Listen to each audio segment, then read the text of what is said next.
right, it is officially time. You ready, Todd? Ready. Good morning and welcome to the June 9th Oregon Tourism Commission meeting.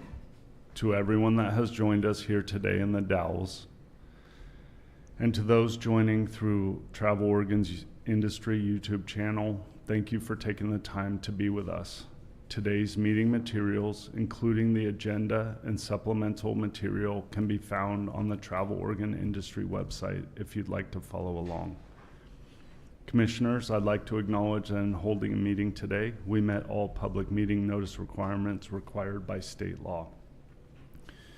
To begin, I'd like each commissioner to briefly introduce themselves, starting with Commissioner Pearson. Nick Pearson, General Manager of the Jupiter Hotel and Jupiter Next in Portland and owner of the Moda Lodge out in Pendleton. Good morning, Heather Miller, General Manager of Accommodations at the Ground in Yamhill County. Good morning, Travis Hill, Chief Operating Officer for UIDC, representing the Cow Creek Band of Umpqua Tribe Indians and Seven Feathers Casino Resort. Great to be here today. Really enjoyed the dinner last night at the Sunshine Mill, and just been a fantastic trip and enjoyed the camaraderie on this trip, so thank you. Good morning, Harish Patel. I own lodging property in Pendleton and Coos Bay. I want to thank everyone for the warm hospitality and the visit to the farm. I've been to many farms, but this one was a special experience. I don't think, honestly, I'll ever have a single cherry without thinking how much hard work, dedication, and sacrifice the farmers make for us that we take for granted. Thank you. Commissioner Grimmels. Thank you, Chair Willits. David Grimmels, Commissioner at Large, residing in Medford, Oregon, founder of Rogue Creamery and Churn. I just wanted to express how grateful I am for the hospitality shown here, and just what a lovely tour, reiterating Harish's words, and how much respect I have for the farmers and growers and producers in this region, and certainly just share their concern with this weather and the harvest that's ahead. So I'm hopeful the farmers shared that the winds will help dry the cherries. So I'm hopeful the winds are doing their work and the harvest will be abundant and the best grade ever in history. Thank you. Hi, I'm Jennifer Rowe. I own and operate Crater Lake Zipline in Southern Oregon, Klamath Falls, and I'm super excited to be here. I also enjoyed our time last night at the Sunshine Mill, but I was really busy shopping in there. If you've never been in there, you should 100% make a special little detour and stop in, and you will be amazed. She has just a thoughtful collection of things to shop for. This hat, of course, was one thing that I picked out. So, yes, do yourself a favor and go. But thank you for having us here. Good morning, Lucinda DeNovo, Director of Sales and Events at Coquel Casino Resort, Coos Bay in Medford, owned by the Coquel Indian Tribe.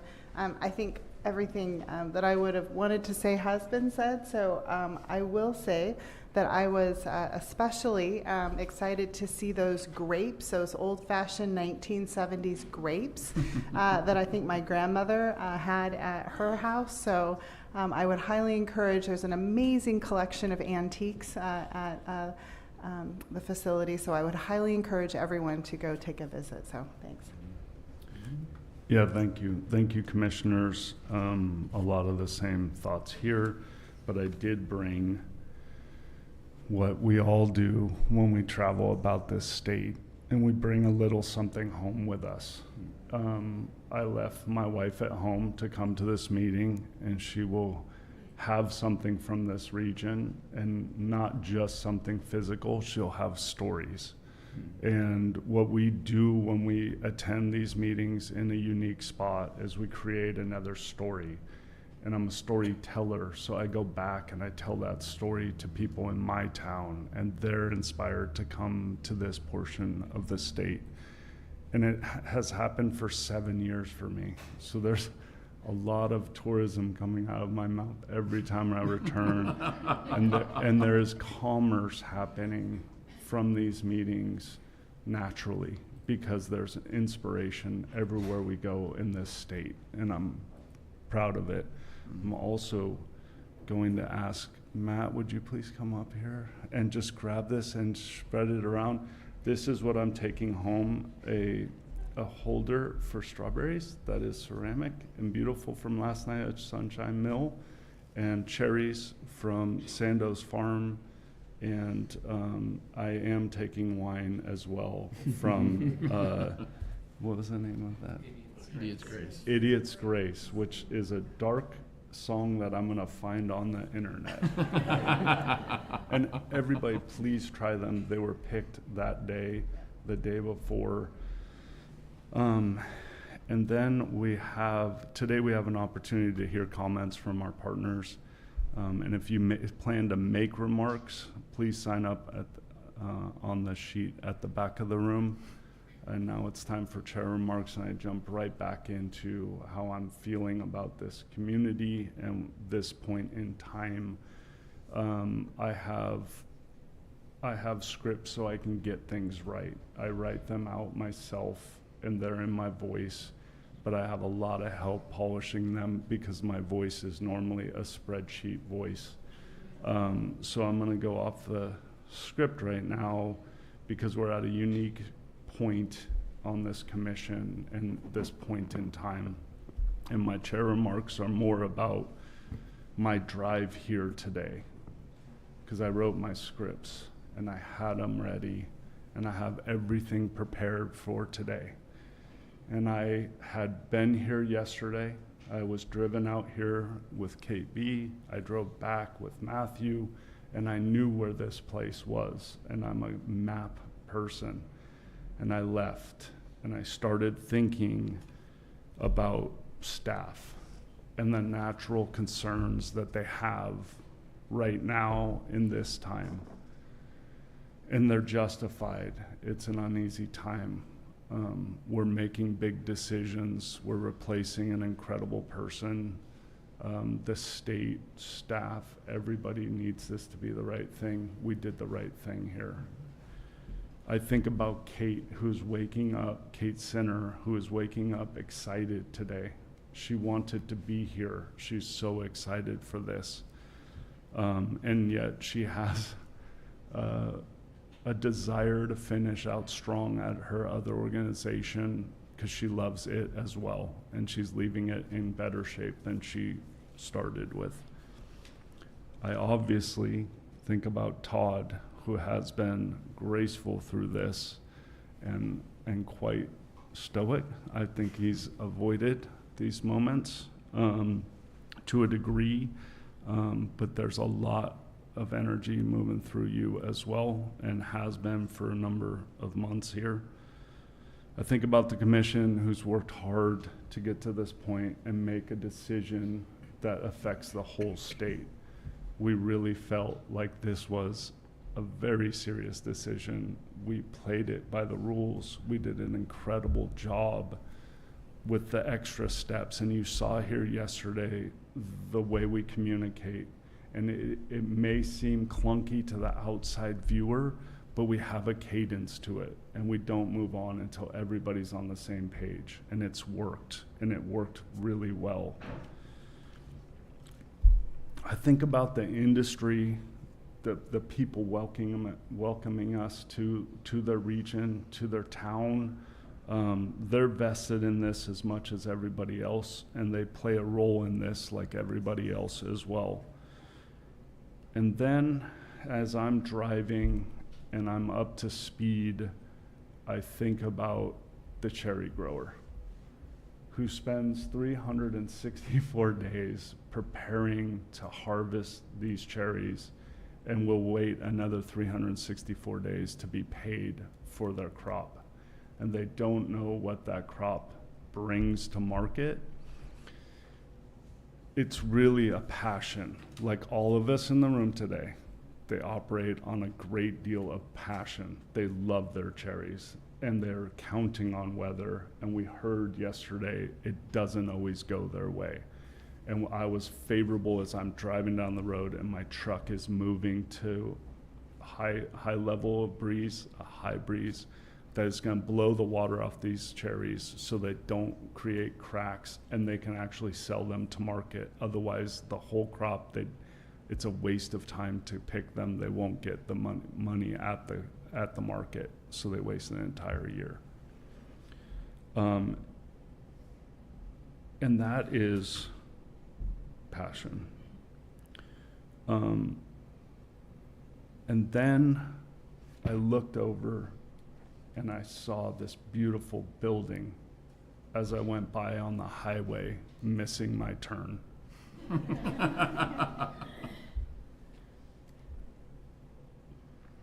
And I go back to the expectation I left my hotel with on this meeting and what we were going to accomplish. And I realized very little control over any of it. But we meet with passion every day and great things come from it.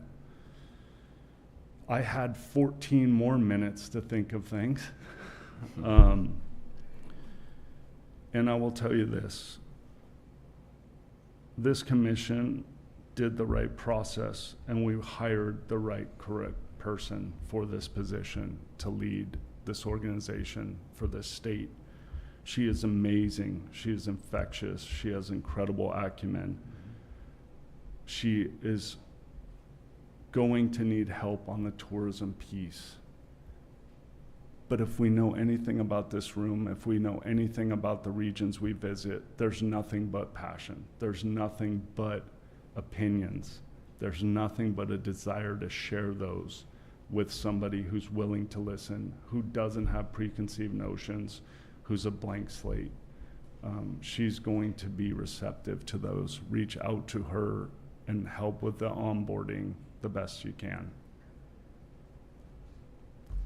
Again, I want to thank Sunshine Mill, Sandoz, and India's Grace for incredible reception here today. And I'm going to leave that as my chair remarks with one final piece. Lucinda DeNovo was on a final meeting with us, making a educated decision and voting on this process, and missed the dedication at the Capitol of Indigenous installation at the state Capitol. Her husband's words, her deceased husband's words, are on the stone at the Capitol, and it was important enough to Lucinda to participate. She did not tell us in advance. She did not skip that meeting. She was in our meeting making those decisions, and I want to acknowledge the strength of that, and thank you. Yes. And she shared an amazing picture of it. I'm excited to get there and see it myself. And invite everybody to stop by the Capitol when you're next there and see those amazing words. Thank you. All right. Back to expectations and scripting. We have a meeting to run. Thank you for listening. I appreciate it. With that, we have a full agenda, so let's get started.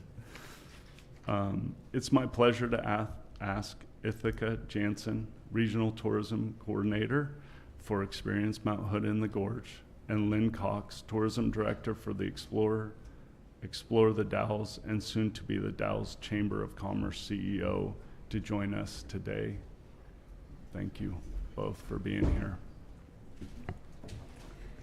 Thank you, Chair Willits, Commissioners, for being here in the Dalles in the beautiful Mount Hood and Columbia River Gorge region today. We're super happy to host you for our meeting and very glad to hear that you all had such wonderful and impactful visits at the businesses here in the Dalles yesterday. My name is Ithaca Jansen. I'm the Regional Coordinator for Experience Mount Hood and the Gorge, the RDMO for the region. I'm joined by Lynn Cox, from Explore the Dalles. And we are going to tell you a little bit about things going on in the region and some of our projects here today. Just to sort of center us in the region, for those of you who haven't spent yesterday exploring it, the Mount Hood and Columbia River Gorge region is a mature destination that's home to small communities and very popular natural areas, and it neighbors Oregon's largest metro area. Each year, we see over 7 million day visitors, of those true visitors coming from 50 or more miles away, and that number grows to 20 million if you include folks coming from the Portland metro area. So our mission as the RDMO is to continuously and creatively address the destination's challenges and convert them into meaningful opportunities to optimize the benefits to our communities through tourism. So for me, what that really looks like is working with Travel Oregon to see how we can benefit from their work and how we can translate that into the specific priorities of the region. We are super lucky to benefit from a lot of the great research that Travel Oregon is able to do. So I'm gonna walk you through sort of how we translate that statewide tourism research into priorities for the region. With a teeny tiny slide, I'm very sorry, I'll read you the most important words. So we looked at the Tourism Industry Partner Survey. This is the most recent version from 24-25. And so when I look at this data, the part that is most useful for us in planning our regional priorities is to look not only at the top ranking answers, but to also look at answers where people in our region have answered differently than people for the statewide answers. So those are the green boxes that you see pulled out there. So when we're making our plans for the RDMO, we're looking at the top answers, but also places where we differ from the state, because that's where we can help complement Travel Oregon's work to best meet regional needs. So the question that I've pulled out that I'll focus sort of some highlights of what we're working on around, the question was, please identify 3 areas that your community needs to focus on to improve the resident and visitor experience. And those areas that our region ranked highest, but also significantly higher than statewide answers, were around public infrastructure, such as bathrooms and parking, signage and wayfinding, and then accessibility for people with disabilities. So I'm gonna share just a couple ways that we as the RDMO are addressing each of those needs in the region. The first is around accessibility. I am excited to share that last year we piloted Moby Mats at a UPIC experience, partnering with Kiyokawa Family Orchard. The coast has done great work getting Moby Mats for beach access, but they hadn't really been applied anywhere in the country at a UPIC farm before, so Moby Mats as a vendor was also very excited to work with us and try something new.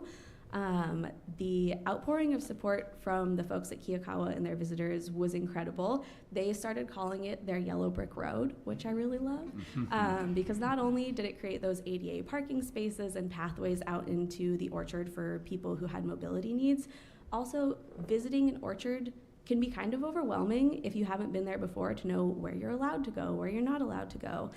Traditionally, they have printed out maps of the orchard that they highlight the rows that are open for UPIC at any given time, and those change seasonally of where you can and can't go.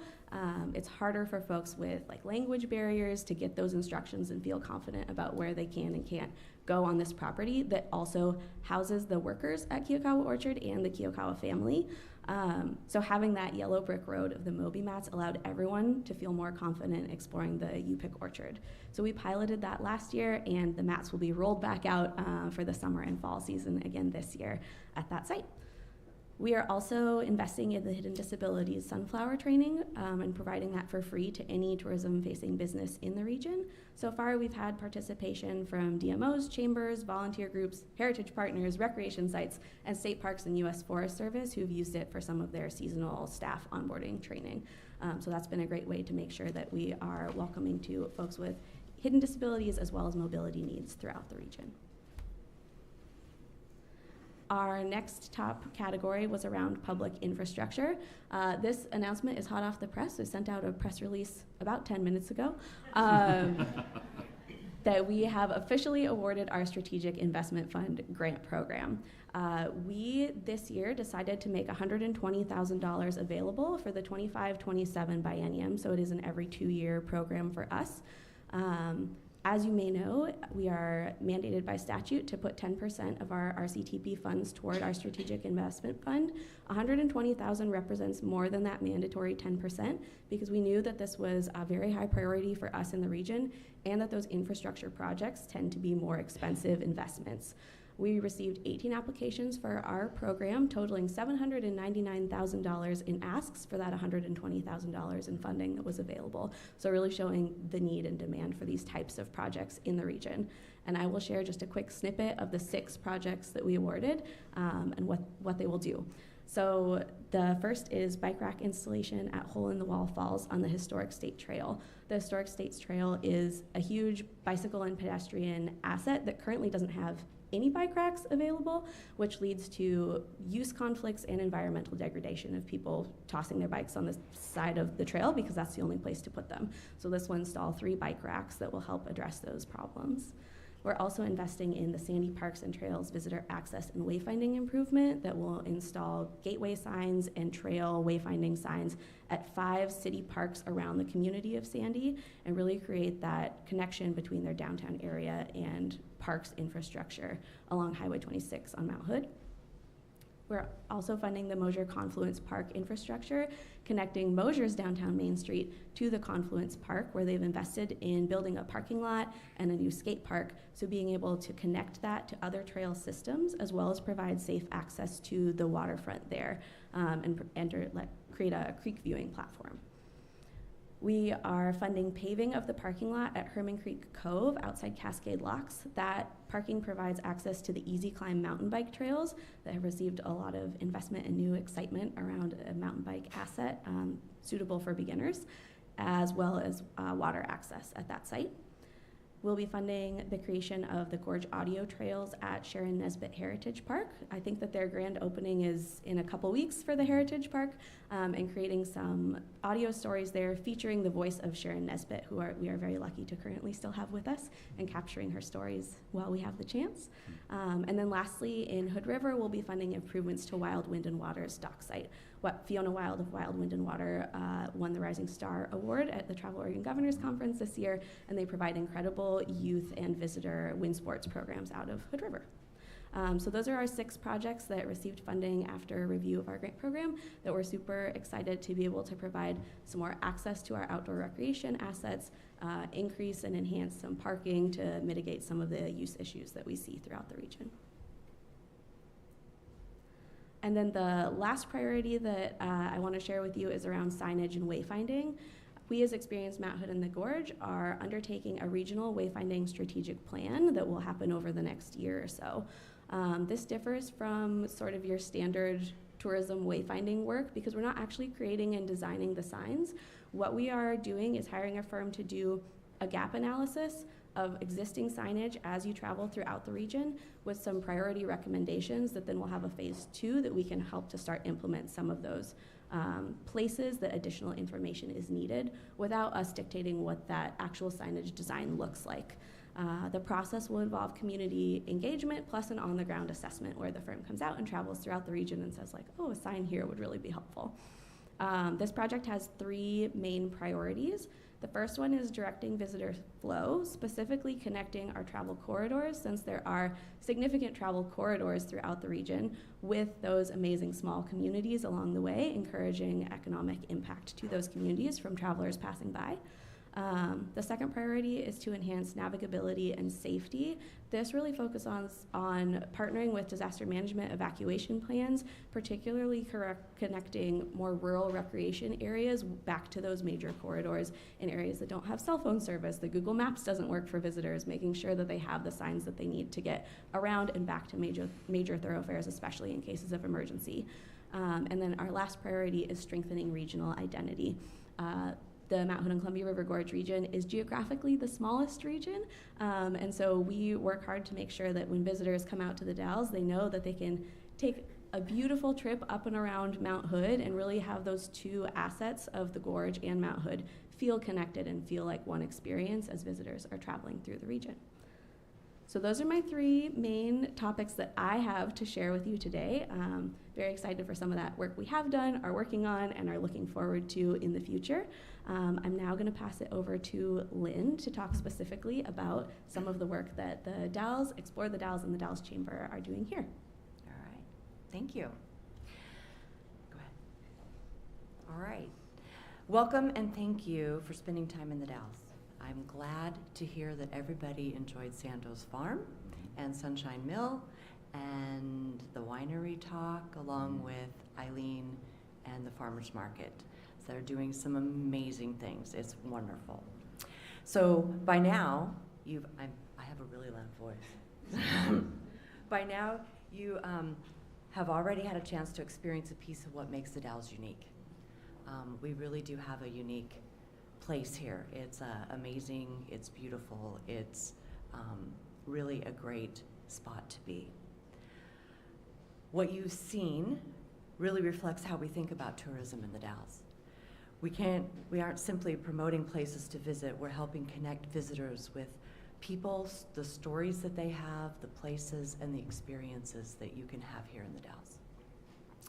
Over the next few minutes, I want to share how Explore the Dalles is working to grow the impact through strategic marketing, partnerships, accessibility, and long-term destination development. During the first 7 months of our fiscal year, our focus has been on creating measurable visibility and meaningful visitor engagements. Our efforts generated $1.5 million marketing impressions, while our visitor center directly impacted 3,275 visitors.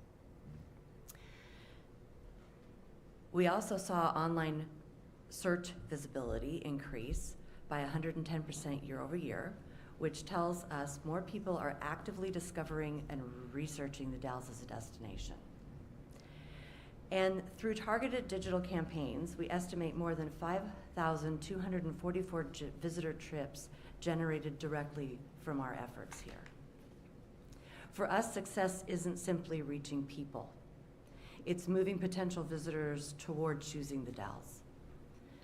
And while those numbers matter, one of the things that stayed with me this year isn't actually a metric. It was actually seeing visitors walk through our visitor center from Germany or Japan and knowing that people from all over the world are searching for the Dalles and coming here as a destination. Those interactions also are a reminder that behind every impression there's an actual person who wants to come here, who wants to explore. They want to make those memories, spend their money, and stay. Our approach is not simply broad advertising. We focus on researching travelers who are most likely to convert to actual visitors. Using targeted digital campaigns, audience segmentation, and geofencing strategies, we focus on resources where they create the greatest impact. One example is our Datify campaign.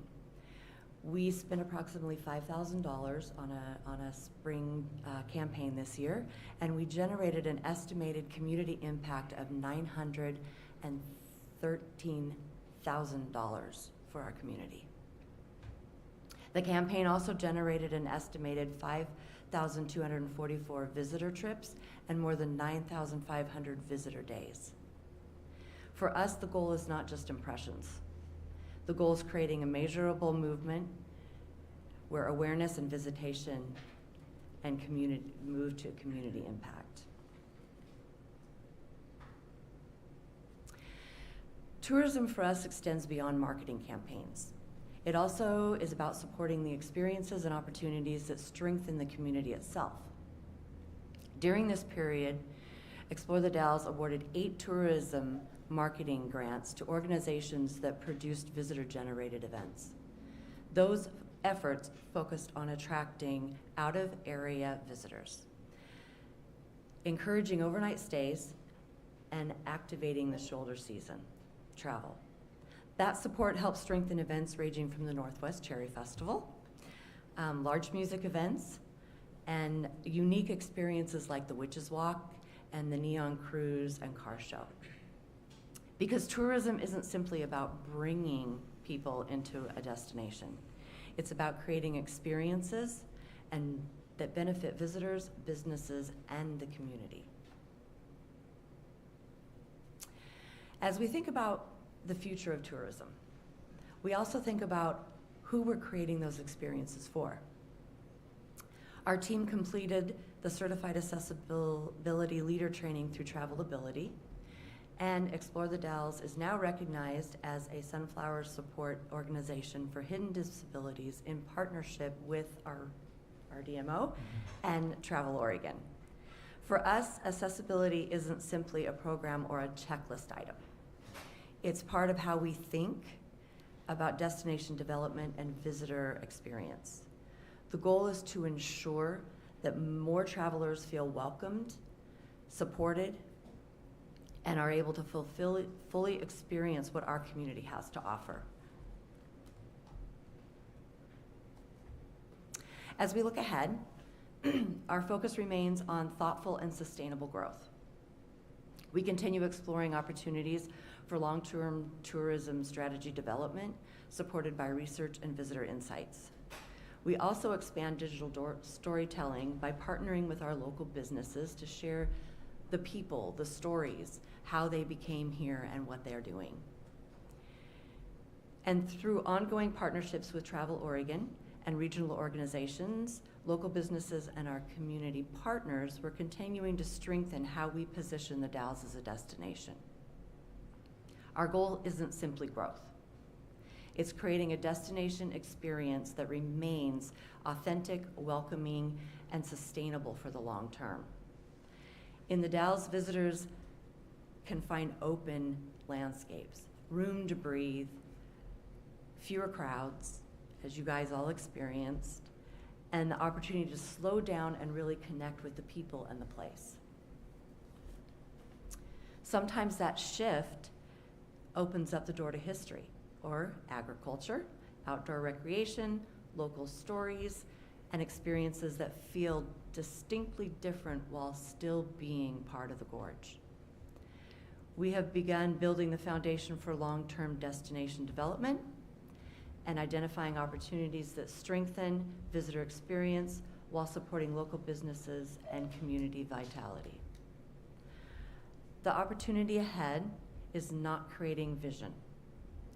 It's accelerating implementation through continued partnership, destination development support, and investment that helps transform potential into place-based experience. We believe the Dalles is positioned to be more than a place that travelers pass through.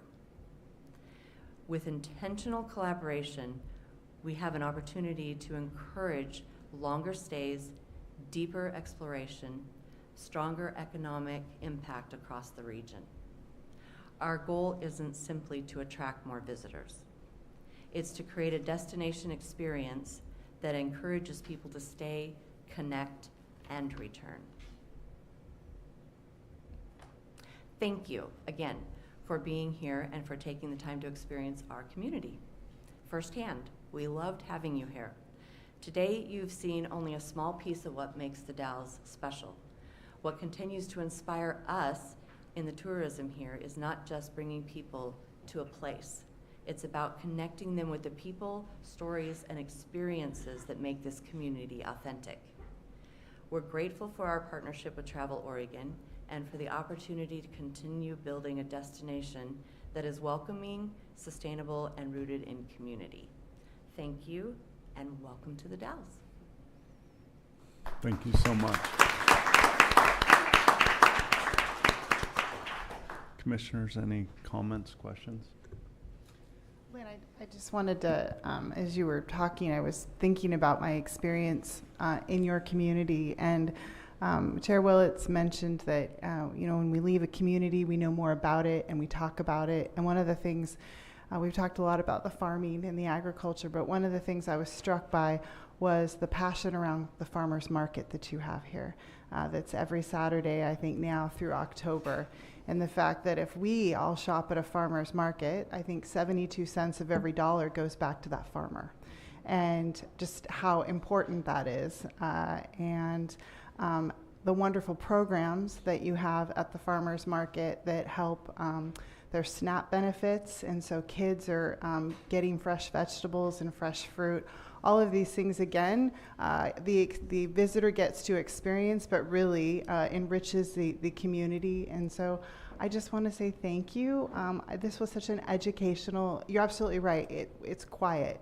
It's a slower pace, and I was left really touched by the experiences that we had, and I will carry those, and I will carry that message, 72 cents on every dollar, right? Everyone should be shopping at a farmer's market. So thank you for your hospitality and for the places that you wanted us to experience. It was really powerful. Thanks. We enjoyed having you. You're sure? Any other comments? All right. Well, thank you. I wanted to thank you for your presentations, and thank you again for the hospitality, as Chair DeNovo has shared. And just your words of helping connect people resonated with me, and I've so felt that only in the short day and a half that I've been here. It's been a special visit, and certainly we'll be back. And I appreciate the free EV charging at the chamber too. I just want to express gratitude for that. All right. Thank you so you. much. Thanks for everything you do for this region.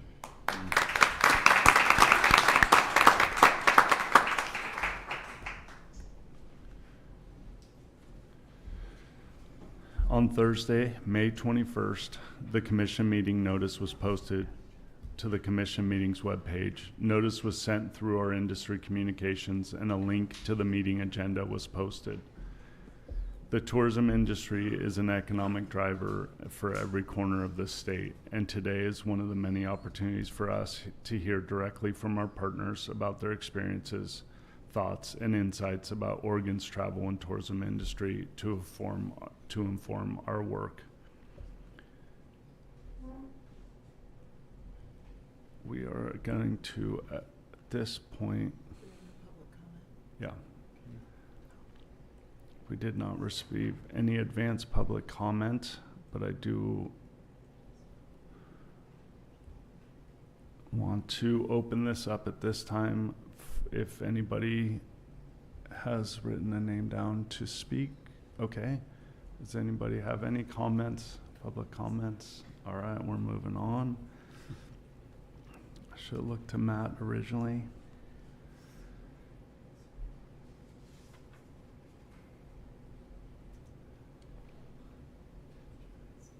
We are now closing the public comment period. Moving on to commission business, I'd like to confirm that everyone has received the commission packet, including the financials. Thank you. I'd like to thank Vice Chair Patel for reviewing the financials with Commissioner Hill and Rowe, Todd, Eddie Van Buren, and Juno Chang prior to this meeting, as we do on a monthly basis. I'll ask Vice Chair Patel to share the recap of the financials with us now. Thank you, Chair Willits. We met and reviewed the financials, which include the May TLT deposit of $4,803,705. With the May deposit, we have received $39.6 million in TLT revenue, which represents 92% of the budgeted $42.8 million. Fiscal year to date, TLT is up 5% compared to fiscal year 25. We continue to closely monitor TLT revenue and expect the June deposit and the June accrued deposit received in July to be informative as the end of the quarter. The Director of Finance and Account is actively forecasting budget to keep our programs, partners, and commissioners informed. Similarly, the team is preparing for the fiscal year close. Now, commissioners, the Finance Committee reviews the financial and reports, but the full commission is ultimately responsible for the oversight. So are there any questions?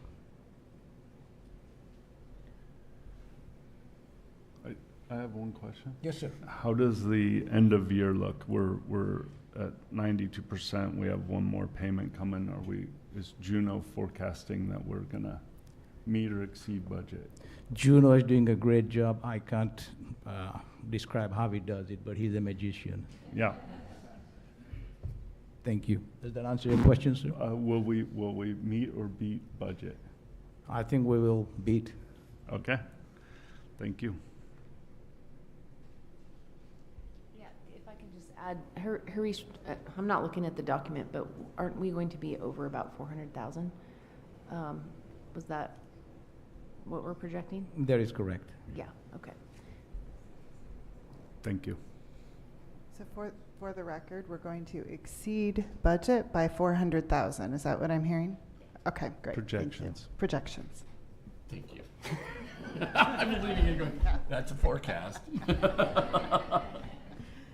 We actually have 2 deposits that are remaining. We'll have the June deposit, as Vice Chair Patel noted, we'll have the June deposit that should be coming in shortly this month. And then we'll also have what's referred to as an accrual deposit that we receive in July, but it's revenue, it's transient lodging tax revenue that is actually collected in FY26, but not remitted to us for a variety of reasons. There could be some delay. There may have been a data entry issue, whatever.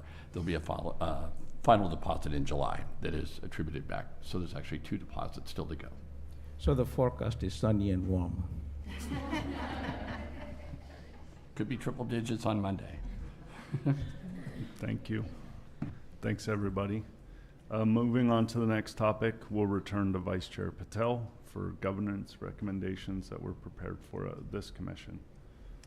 So commissioners, as we have worked through the executive director's hiring process throughout the last year, the commission asked consultant Carrie Westland to review current governance and oversight practices and provide the commission with recommendations. Carrie's experience in the industry and as a CEO positioned her well to provide this recommendation. We want to thank Carrie for her dedication in assisting the commission and assessing the organization's practice. The review and recommendation offer valuable insight into some, though not all, aspects of the policies that govern the agency and define the role of the commission. The report serves as a guideline for the commission as we evaluate the agency's current policies and practice. Our goal is to strike the appropriate balance between commission's oversight and agency accountability, aligned with best practices for public agencies and in service to the people of Oregon. Just as a reminder to all of us, the commission retains full authority over all governance matters. Any responsibility assigned by the commission to the executive director are delegated solely at the commission's discretion, are not permanent, and may be revoked, modified, or reassigned at any time. The commission will work with the new executive director once she assumes the role. Any questions?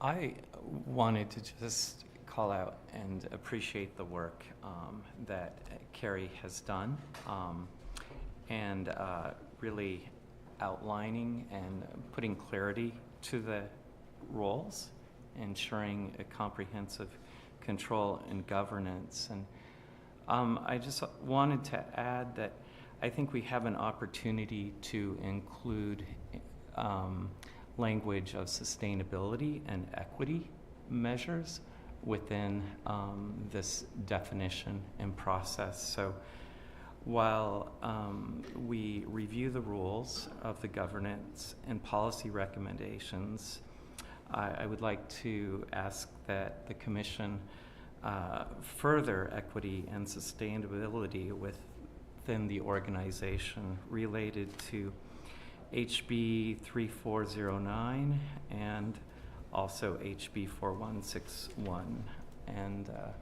and further our great work that's being done for equitable and regenerative tourism. Thank you. Harish, I just too want to reiterate my appreciation to Carrie Westland for this work.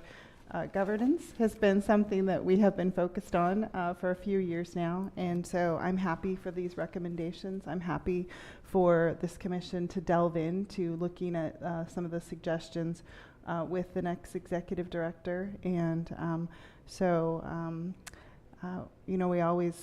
there's obviously more work to do. This commission I've heard it a few times that this is a commission that rubber stamps things, and I want to say game on. I think the last year has proven to you that that is not what we do. We take all of these matters seriously, whether it's hiring a new executive director, whether it's a large grants process, or whether it's governance. And so I am so proud to serve with these commissioners doing this work on behalf of the state. So thank you to Carrie. I look forward to digging in.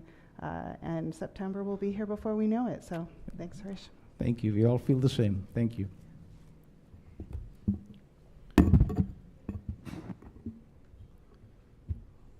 All right, moving on to our minutes. Commissioners, you were sent the draft March 9th, May 14th, and June 3rd, 2026 commission meeting minutes via email and posted on the industry website. Are there any questions or comments regarding these documents today? All right, I will take a motion for approval of the meeting minutes. So move. A second. Thank you very much. Commissioner Gremmels and Commissioner Patel.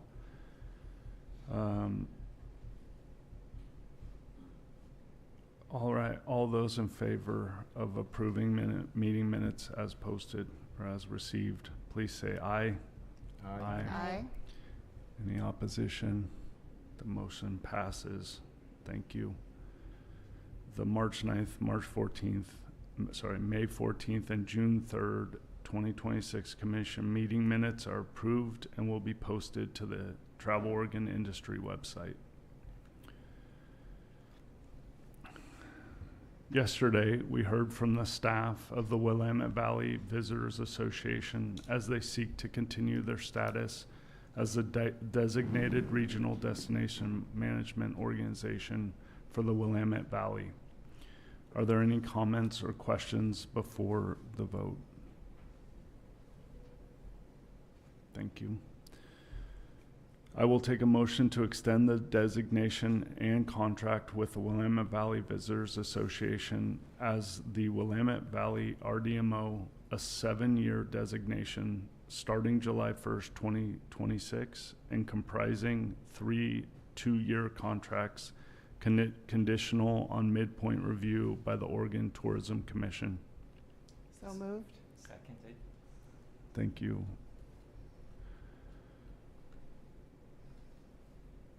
All those in favor of this motion, say aye. Aye. Any opposed? The motion carries. The regional-based service team will work on the contracts to extend Willamette Valley Visitors Association RDMO designation.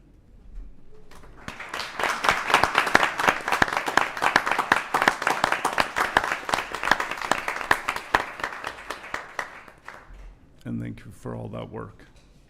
It's valuable. All right. Commissioners, yesterday we heard from the Stewardships Investments team regarding the competitive grants letter of intent submissions. As a group, we were able to ask questions and discuss which, if any, entities we would want to invite to submit a full application and at what request amount. Based on our discussion, today we are tasked with taking action so these entities can formally apply for funding. Before we do that, I wanted to follow up with Commissioner Gremmels. Yes. And Thank you, Greg. you're welcome. And hear from you, your thoughts on those other pieces. I appreciate the presentation yesterday, and I truly appreciate you and your team members providing further opportunities for us to look at the applications. Provided great reading for all of us last night, and certainly I took a lot of notes, and very excited about the applications, and respect and honor the process of reviewing the applicants. And I know there must have been a lot of discussion and debate about the designation of those top of applicants that we reviewed. So again, thank you for the work, and truly grateful for the applications too. Each entity really put a lot of passion into each application, and that resonated.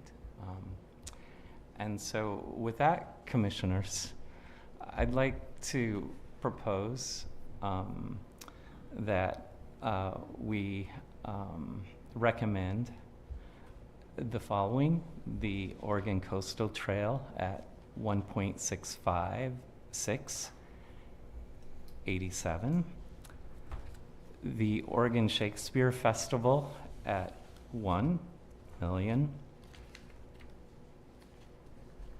the Portland Japanese Gardens at $750,000,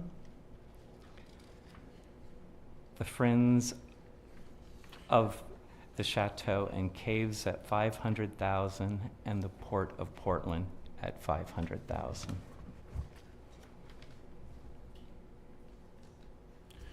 That would bring a total of $4.40687 and give a distribution to entities that would make a positive impact throughout Oregon and creating opportunities, equitable opportunities for tourism. Thank you. I would love you to go over that list again. I was finding them a little late in writing down these components. Please go over that one more time for everybody here. Okay, here we go.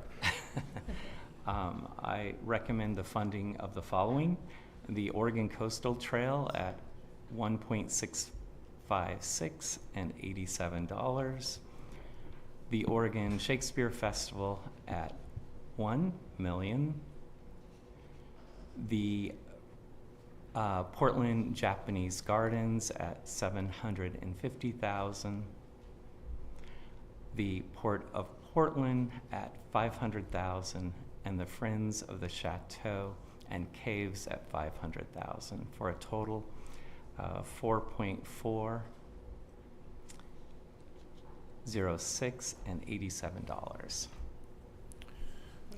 I want to clarify, Port of Portland, 500,000? Yes. Okay.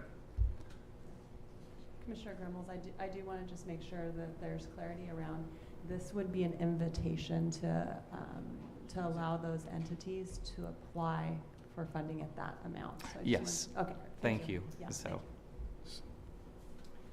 It's an application. so I'll clarify that. This is an invitation for these entities to apply for these amounts. Thank you for that clarification. Thank you for that guidance. Commissioner Hill. I guess for clarification, I would maybe recommend the 7 that were proposed yesterday, and then adding this additional that you just recommended as far as the letter of intent.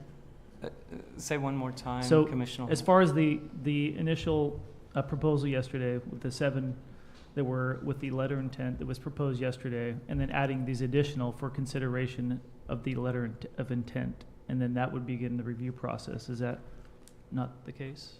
You can certainly do that. So the two, just to clarify, the 2 that Commissioner Gremmels just listed that were not included in the 7 from us yesterday were the proposal from the Portland Japanese Garden and the proposal from the Oregon Friends of the Oregon Caves and Chateau. So you would be, with that addition, looking at 9 invitations to apply.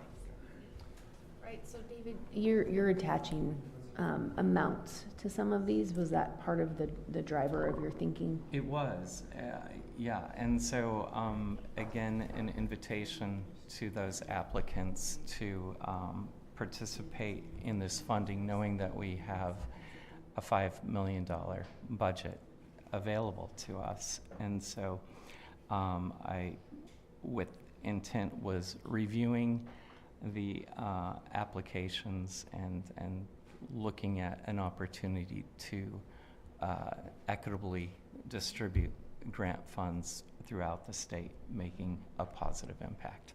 So I'm just wondering if you would feel comfortable, though, with with what Travis is suggesting. For point of order, sorry, my Yes. city councilor hat is Go for it. on. And I think that Commissioner Grummel's made a motion. What we need now is if anyone wants to second that motion. If there is a second, then we vote. If there is not a second, then the motion dies. After that, then there can be discussion. Okay, thank I you. second that. Okay, so we have a, go ahead, Greg, sorry, you know where to go? Yeah. Yep. Well, we can jump to further discussion, correct? Yep. Now talk. Let's have some further discussion, if there is any, on this motion and second. I'm not uncomfortable adding or expanding, but I also want to respect the work done by the committee, and I would feel uncomfortable excluding some of those that went through that process. I agree. I would be open to having additional applicants move forward. I think that I don't have enough information yet to exclude the others. So I would be very comfortable adding 2 more to extend the interest for an application, a full application that we can all then review and get to the financial pieces down the road. But I would agree with you. I don't want to exclude any of the original that we saw yesterday. I second that. I think you didn't mean a second, you just agree, is that right, Travis? Yeah, okay. Yeah. Yeah. We already No, have a I'm not motion making a and motion. seconded. I'm just Yeah. sharing my feelings. So at this point, I would appreciate potentially an amendment to the motion. I No, think, well, go ahead. yeah, what Commissioner Rowe is suggesting is including the Friends of the Chateau and Caves in the Portland Japanese Gardens to the original review process. And so adding 2 more applicants to that process. And I want to complicate it a little bit more. So Please. there's still discussion. And so I think the other thing that we need to acknowledge are the dollar amounts. And I can tell you from my perspective, if we want to consider adding the Japanese garden and we want to consider adding the chateau as 2 additional applicants, yesterday there was a conversation of the dollar amounts. And I would propose, which would require another motion, that we go back to the original requests that each one of these applicants requested. And I think that's where we start. So if we can have the original 7 with the original requests that they asked, plus the 2 additional with the requests financially that they asked for, then we can have those letters or the full applications come before us, and then we can review those. That would, for me, that would make me the most comfortable. I don't know how the rest of the commission feels. Well, I would be happy to amend my motion to include what you've just suggested. Can I ask a question for clarification? So if everyone, once we decide on who we're going to allow to apply, once we receive those applications, many of them have ranges. At what point do we need to make a decision on the amounts that are awarded? Do we need to have that clarification Not now? awarded. This is the application period. It's what we're asking for them to apply for. So if they apply for minimum, that's the maximum they can be awarded. If they apply for the maximum, that's the maximum that they can be awarded in the next phase of this process. So right now, we need to acknowledge what they're asking for, but we can then later make a decision about what is actually awarded. granted. Yes. Okay. Yes. Well said. Is that clear for all commissioners? Okay.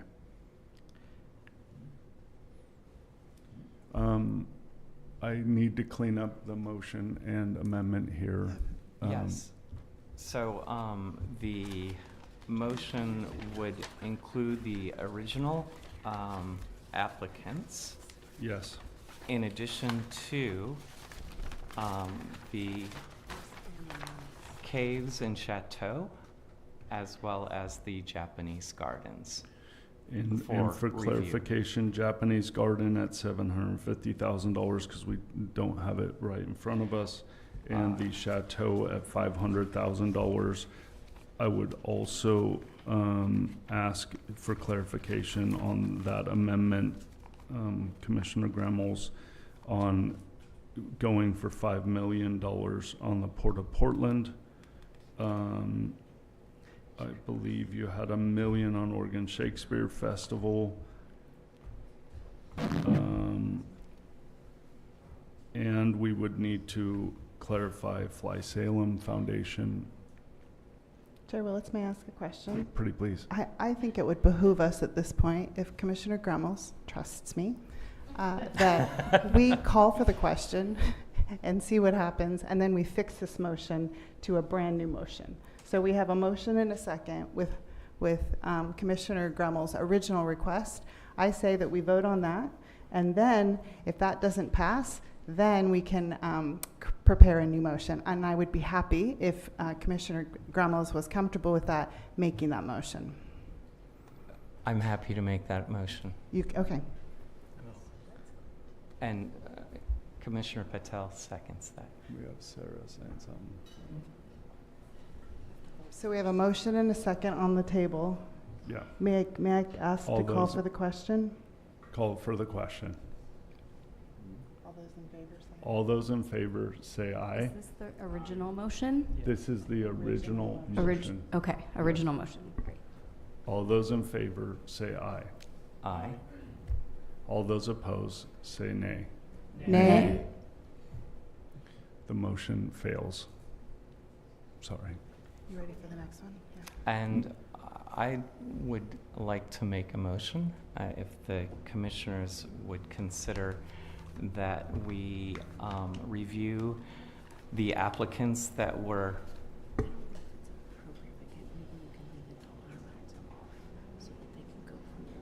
right.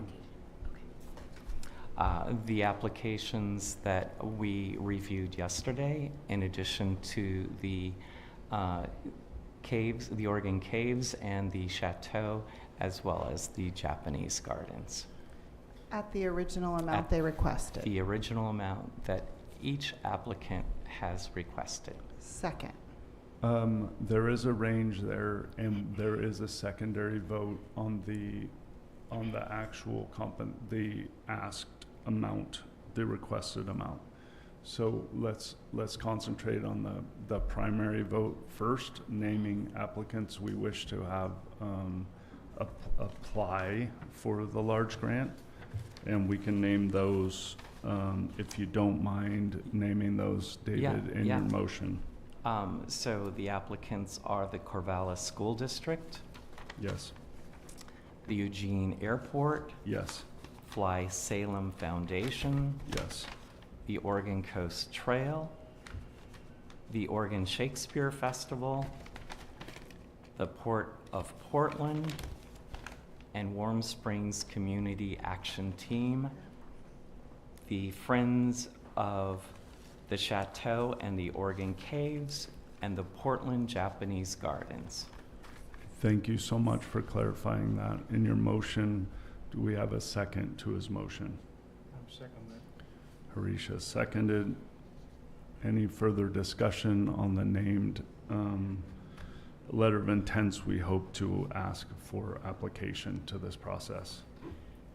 I just want to clarify, we didn't talk about the financial piece yet, so I want to ask that It question. is a secondary vote. You want to, okay, you want two votes then? It's two votes. One is just who we're asking to Got it. apply, and then we're going to name the Amounts. monetary value of that Okay. ask. Okay, great, thank you. You're welcome. Thank you for the assistance, everybody, and your patience. So we have a motion and a second. I would like to ask everybody, for all those in favor of this motion, say aye. Aye. Aye. Any opposition? The motion carries. Thank you. With that motion, as previously discussed, we also need to take a moment and look at an additional motion to set the funding request amount that we would like to invite each entity to consider submitting an application for. I'd like to make a motion to I would like to make a motion. I saw Michelle look at me like, Lucinda, sorry. To set funding requests. Okay. To set I funding would requests. like to make a motion to set funding requests as follows. The Corvallis School District, $1 million. The Eugene Airport, $500,000. Fly Salem Foundation, $1.5 million. Oregon Coast Trail Foundation, $2.689982 million. Oregon Shakespeare Festival, $1 million. Port of Portland, $5 million. Warm Springs Community Action, $500,000. Japanese Gardens, $700,000. Oregon Caves and Chateau, $500,000. Can I make just a comment on this, Commissioner DeNovo? I know you set the funding request ask at the maximum that folks had presented. The maximum request from the Portland Japanese Garden was $1 million. I just wanted to make you aware of that. And I think their range that they presented was, I believe, 750,000 to, is that right? Yeah. 750,000. No. I'm sorry, 500,000 to 1 million. So you've said it in the You said it in the middle. We just wanted to confirm that that was what you would want to do. Thank you for that clarification. Yes, my $700,000 stands. Yep. Thank you. Great. Do we have a second to that motion? Second. All right. Any further discussion about this? Thank you, Commissioner Hill. Just clarification on the range. Were the other ones set at the max? Yes. Yes. Yes. So why wouldn't we just, for the Japanese Garden, what was the thought process on the middle? The original request of $700,000 was recommended by Commissioner Grummels, and so I was honoring his request of $700,000. I will humor if this commission prefers to go to the maximum at all of them for consideration. I'm happy to amend my motion if that makes the commission more comfortable. And you get to hear my voice one more time go through this whole thing. I just think for the sake of consistency, if we're going to remain consistent with the applications and we're presenting the max, then we just continue with that. Thank you. It sounds like I'm seeing a lot of head shakes. So, Michelle, was it the Japanese Gardens was a maximum of $1 million? $1 million. And Oregon Caves and Chateau was a maximum of? $500,000. $500,000. I would like to amend my motion and change the amounts for the Japanese Garden to $1 million and continue with Oregon Chateau and Caves at $500,000. Yes. Second that. Thank you for the second. Any further discussion? Well, thank you, Commissioners. All those in favor of the motion presented by Commissioner Lucinda DeNovo, please say aye. Aye. Aye. Any opposition? The motion carries. Thank you for that. Chair Willits, thank you. I just wanted to say, as a follow-up, if I may, to yesterday's meeting, I wanted to say yesterday's meeting was really good, and today's meeting was really good. And what I know is that we are all people who share deep passion for doing our jobs really well, and it is a privilege to sit here and watch you do that in a public forum. So thank you all. And I wanted you to know that you're not alone in the challenges of making these decisions.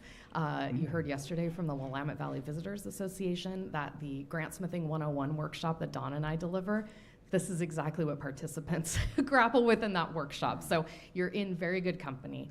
And what I wanted to say in terms of a follow-up is to assure you that more information is coming to you in the application stage. Trust our process. We've set it up to help you get this across the finish line in a way that feels really good in the end. We've got your back. And We also heard your request yesterday to know more about the sustained impact of these projects, and we will work with these applicants to elaborate on that for you in their applications. We also heard your request to have the opportunity to ask questions of applicants and to hear directly from them. We will develop a process to make that happen with equity and in alignment with public meeting rules. So just wanted to leave you with that, and thank you. Yeah, Okay. I just would like to add, thank you for saying that. And this may feel kind of clunky, right? But I hope that as you're all listening, as commissioners are participating, people are watching, I hope that what you take away is that this is a commission of just really thoughtful action. We're certainly not rubber stamping, but it can be difficult in a public forum to have conversation where you're taking people's time and you want to be considerate of that, but also we're very willing to do the work. There's not a person sitting at this table that isn't willing to make every effort to make sure that we're getting it right. And so I just thank you. I thank you guys for your participation. It was just this is a huge give, right? And so important to our state. So that's all. Yeah. Can I say something? Chair Willits and Commissioner Rowe have talked about the clunkiness of this. As someone who has sat at a dais for 12 years as a city councilor, this is pretty normal, right? Yeah. So this is what motions look like, and so I guess I don't want to apologize for the clunkiness of it. This is what we do, right? This is the work. And so I just want to remind everyone of that as well. It's part of the process. Yeah. And it's not an easy one. I mean, the process is solid. We've laid it out, but the work is hard. Mm-hmm. It's hard to make these choices, and every grant committee does it. So it's not just motions, right? And so I wanted to re-ground myself in that, and thank you all for joining me there and doing the hard thing. Yeah. Michelle, Deb, Dawn, in viewing this online, thank you. You are the experts in this space. You carry a great load. We hear it every time you present to us, the wealth of applicants and the limited funds and the decision making to get there. It's not easy. We are feeling that firsthand, but we see it every day in the work you do. Thank you for that. I appreciate it. We appreciate it. And Lucinda, I was talking about my clunkiness. Yeah, thank you. Thank you.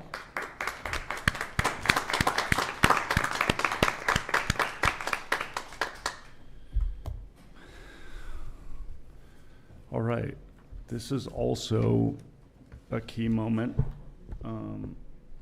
for this commission, this meeting, and this time, and it is my final executive search update. And it turns and transitions to an onboarding from here. Over the last year, the commission has worked through an executive search process that involved collaboration from external consultants, select Travel Oregon staff, the Oregon Government Ethics Commission, Department of Justice Council, Governor's Office, and a whole lot more. Throughout the process sought our industry alignment and has been public and transparent. As announced on June 3rd, the commission is proud to appoint Kate Sinner as the next executive director of Travel Oregon. And Kate will start this position after finalizing her prior obligations on July 6th.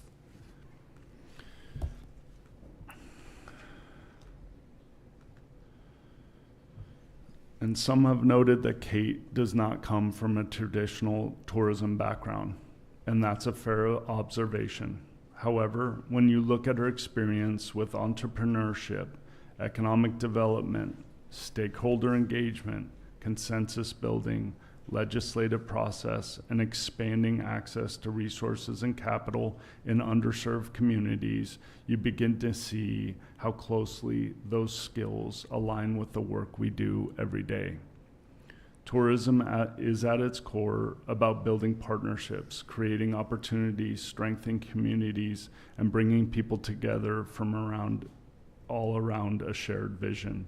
Kate has spent her career doing exactly that. The tourism-specific knowledge will come with time, and that's where all of us play an important role. We are fortunate to have an incredible network of RDMOs, DMOs, staff, industry partners across this state. I encourage each of you to reach out to Kate and share your region's story, your successes, your challenges, priorities, and unique assets that make every community special after July 6th.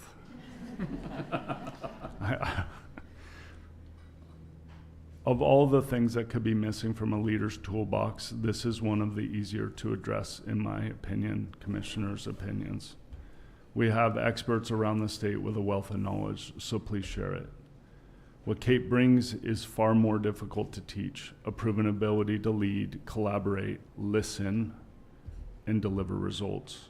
She comes to Travel Oregon with an eagerness to learn, an openness to listen. That gives us a tremendous opportunity, not just for Kate to learn from our industry, but for all of us to help shape the future of our organization together. Thank you. And with that, we're looking at a 15-minute break. Is that still advisable, Matt? Yeah. Okay. All right. We're going to take a 15-minute break. Just real quick, we're going to be back at the table by 10:30. Thank you.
Commissioners, please return to your seats.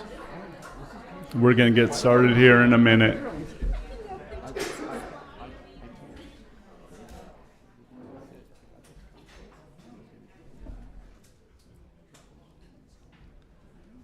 Thank you.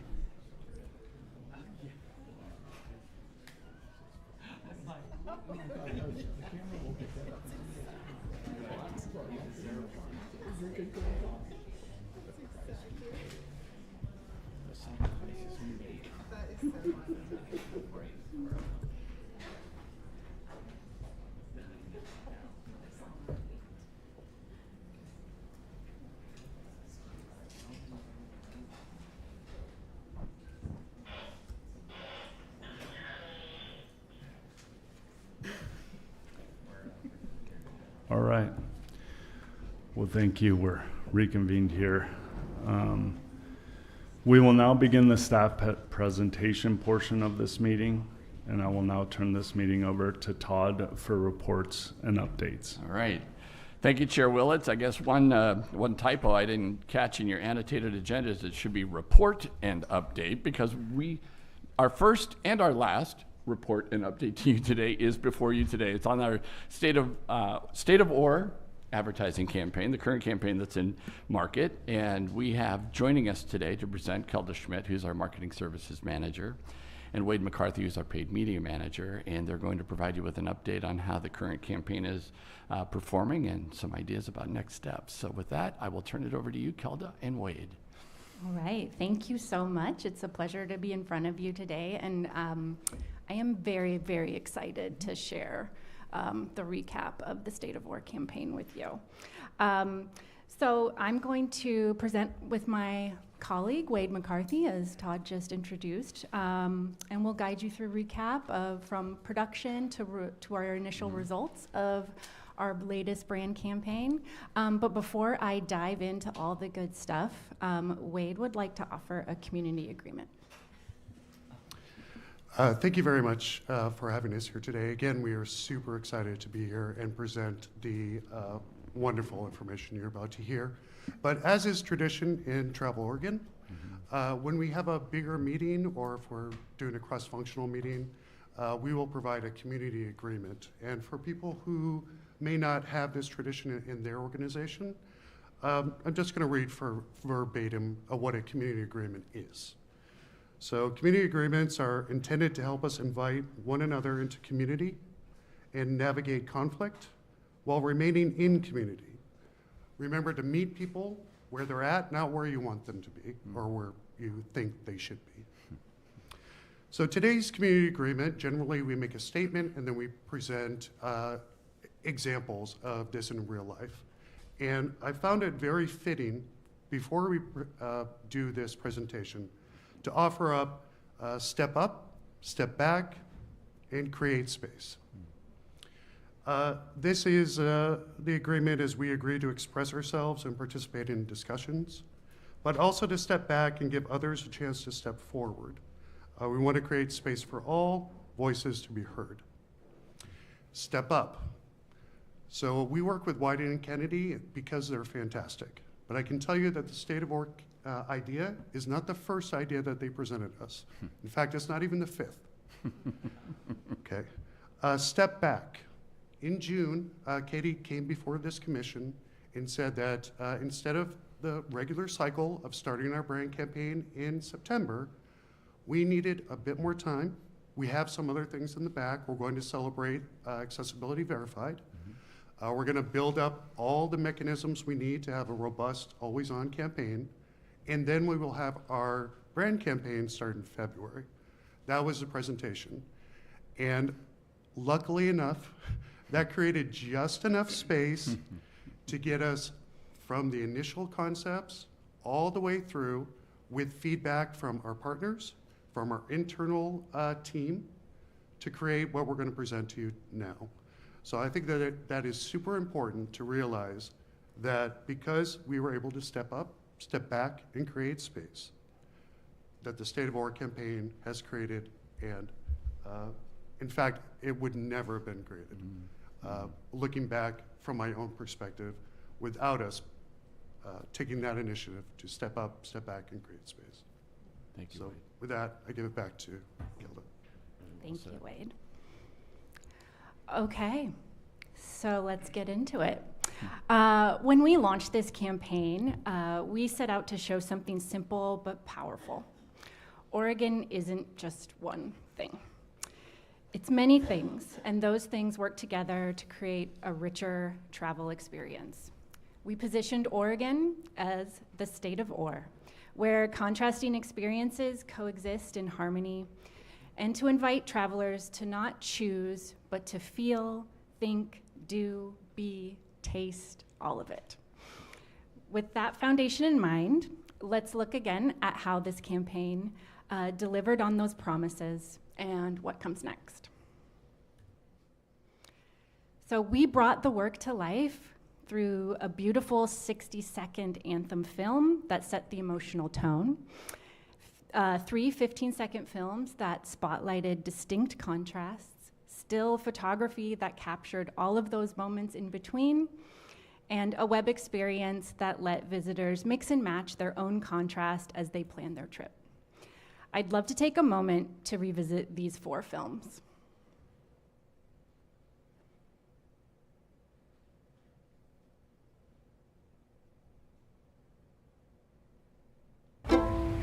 Hot or cold, day or night, slow or fast, high or low, fact or fiction, quiet or loud.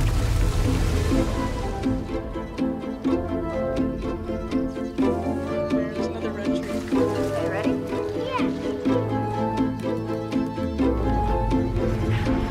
What if you didn't have to choose between either or? Hot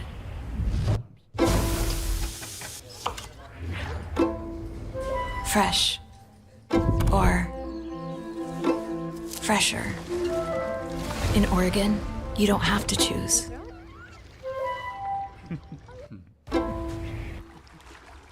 Slow or fast.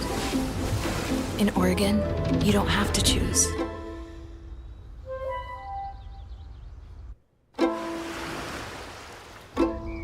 In Oregon, you don't have to choose between either or.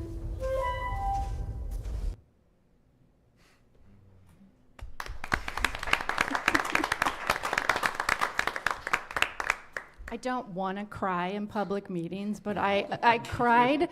I will say I cried when I saw the first rough cut of the 60, and I still continue to get emotional, and I'm just going to own it at this point. Okay. You've seen this slide before. It is a busy slide, I acknowledge that, but again, I just want to surface it as this timeline really captures how this campaign served as the centerpiece of a broader, always-on advertising ecosystem, and how each layer works together to amplify its impact.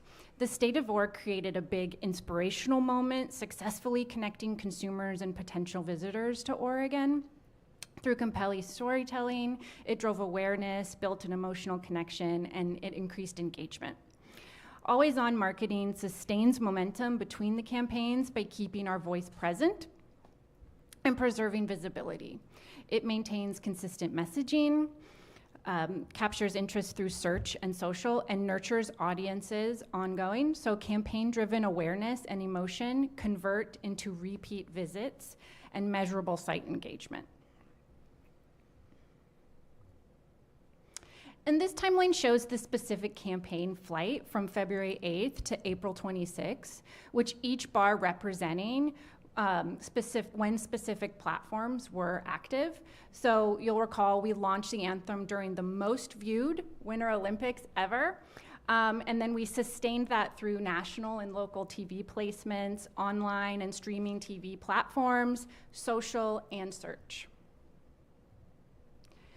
And here's a look at our target markets. These markets are grouped by travelers' familiarity with Oregon. Green, the most familiar, blue, familiar, and orange are less familiar. These groups are based on economic data and travel patterns. Together, these markets represent approximately 80 million people, including 16 million in green markets, 31 million in blue markets, and 33 million in orange markets. Green markets are primarily our drive destinations. Blue markets are considered long drive or short flight destinations. And orange markets are primarily our fly-in markets.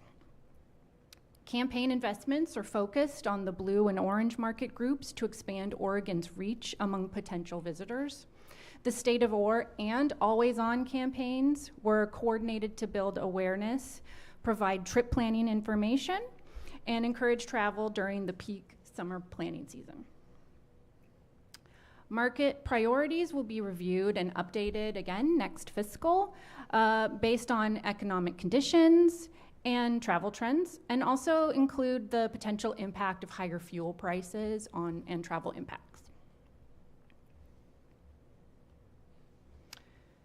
All right, so with our strategy and audience in place, I'd like to get into some of the highlights of the campaign. Bringing this work to life meant 9 days of shooting, and we had 0 complaints about where we were or the scenery we saw. Countless hours of archival footage reviewed frame by frame. I attempted to count how many scenes were in like the 60, for example, when you factor in each texture and transition, and I quickly lost count, and I can tell you it was tedious but wonderful process. And of course, one legendary crab dance, which you can see here in the lower scene. One of the joys and challenges of casting real people was things change in real time. So on our shoot on the Oregon coast, our original talents became unavailable at the very last minute. But the universe clearly had other plans for us because we very quickly happened upon this adorable family who happened to be crabbing on the dock. And they fit our scene just beautifully, and it was just kismet, really made this spot. The momentum behind this campaign hasn't slowed at all. If anything, I really feel it's deepened. Visitors and locals have been rallying around this work, praising the creative for being honest, simple, and beautifully executed. But again, what has resonated the most with our team is the response from our industry partners and collaborators. Across the state, we heard from people who felt genuinely represented by this piece and work, and saw it as a reflection of what Oregon can be at its best, and I'm very proud of that. You may recall that at the last presentation, we shared our internal tool called the Video Promoter Score. That is a score that's based on the positive minus the negative comments on YouTube. And the State of Or anthem continues to have an incredibly high score of 96 out of 100. And it is our highest viewed film on our YouTube channels.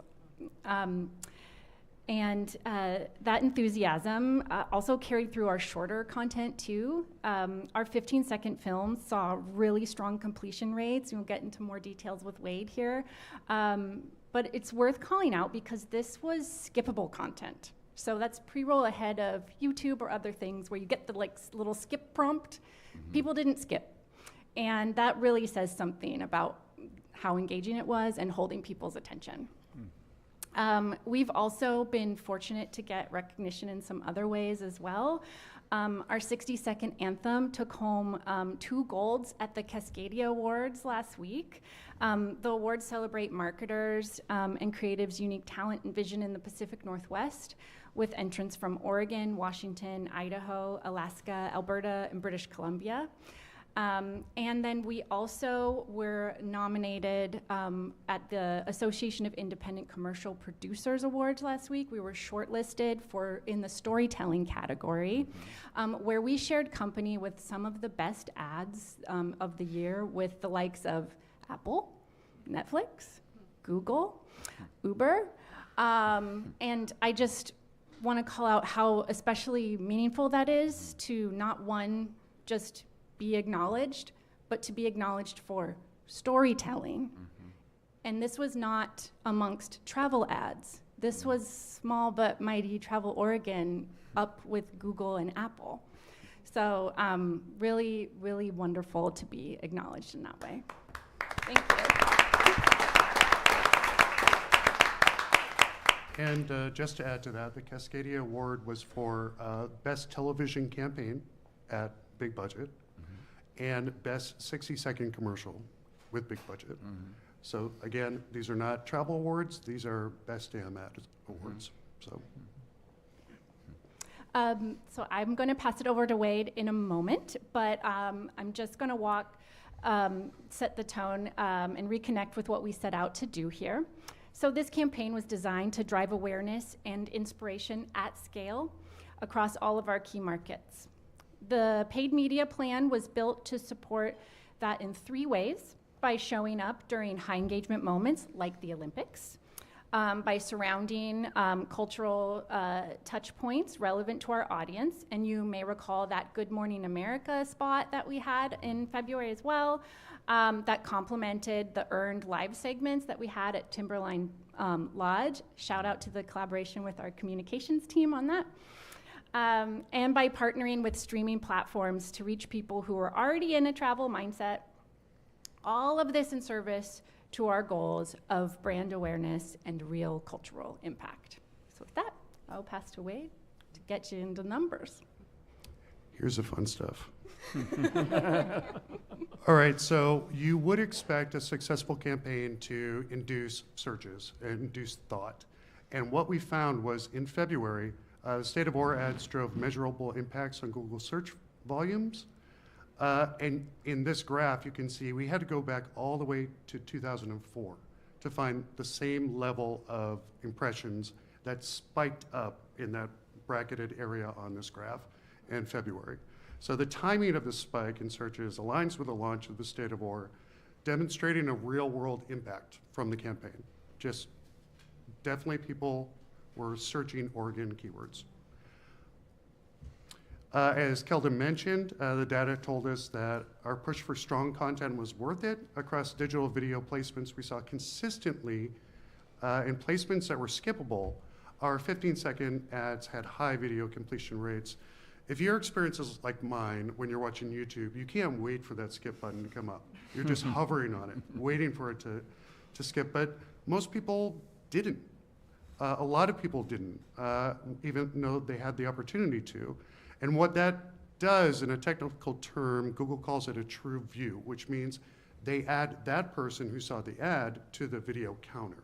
This is a real count. So our 15-second ads had over 3.4 million of these. Our 60-second had over 3.4 million with almost a 96% completion rate. It's really remarkable. And it goes to the quality of the work. It speaks for itself, but also the connection to Oregon and people in the travel state of mind. So we've got some listed here, some site attributed metrics. This is in in the PDF version of this that I hope you all got. So while the State of Ore campaign was primarily focused on awareness, the sessions it drove exceeded our site traffic benchmarks. We'll discuss the overall site traffic results and how State of Ore and Always On combined for record high results. There's one. We saw people visiting Oregon. So these early numbers are generated by adding a pixel to the ad itself, and then your Candy Crush app comes up and connects with that pixel, It's creepy. But then that mobile phone is followed, and if it goes to Oregon, that's a trip. Again, it's super creepy. But this is the very beginning, and you can tell it's beginning numbers because of that overwhelmingly amount of trips coming from our closest green markets. Still, they saw the ad, they came to Oregon. We also focused on reaching diverse audiences. Michael built up this persona that we're trying to find all the time, the immersive guest. And he's not here today, so I'll speak for him. He's here. He's here, great. Oh, you made it. Oh, you made it. My buddy. The immersive guest is not exclusive to by any race or language per se. It's based on behavior. And we saw some really great favorability lift within the immersive guest. We also saw some intent lift. And amazingly, we also saw some great ad recall, which is double digits. That's unheard of since we've been doing these studies. But also we had very impressive reactions from the additional audiences for our BIPOC audiences so that we can go the next step forward and make sure that everyone is welcome to Oregon and they know it.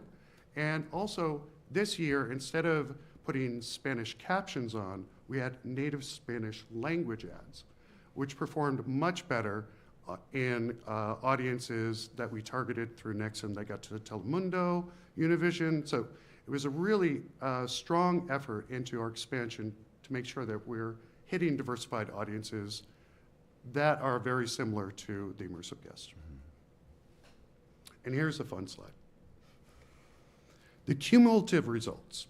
So the cumulative effect of aligning the timing of the brand campaign and expanding always-on efforts to what we know to be the trip planning season led to the highest sustained level of site traffic in years. In fact, last May beat July 2022. And if you know, July 2022 was pretty big time, Truck Town, et cetera. So, but that, in 2022, it was a spike in July. This was, is continuing to rise. We also piloted retargeting campaigns and Always On based on website visits and also those who viewed the State of War on social media primarily. And interestingly, the people who saw the video and were retargeted performed better than just people who came to our site and were retargeted. Again, that goes back to the 1-2 punch that we've been working on here. When we started the year, because of AI overviews and because of zero-click searches, and we started the year, organic was down about 33%, we expected that we could claw back a little bit and just be 14% down year over year. But as we started getting some benefit from Google, we got an algorithm update. They recognize that we are the authority in this space. And we also have been working on SEO with Jesse and Mo's team. Organic search is still down year over year, but the gap narrowed significantly. At the end of January, we were only down 3% before the State of War campaign came on. And by May, we're up 18% year over year, which is great.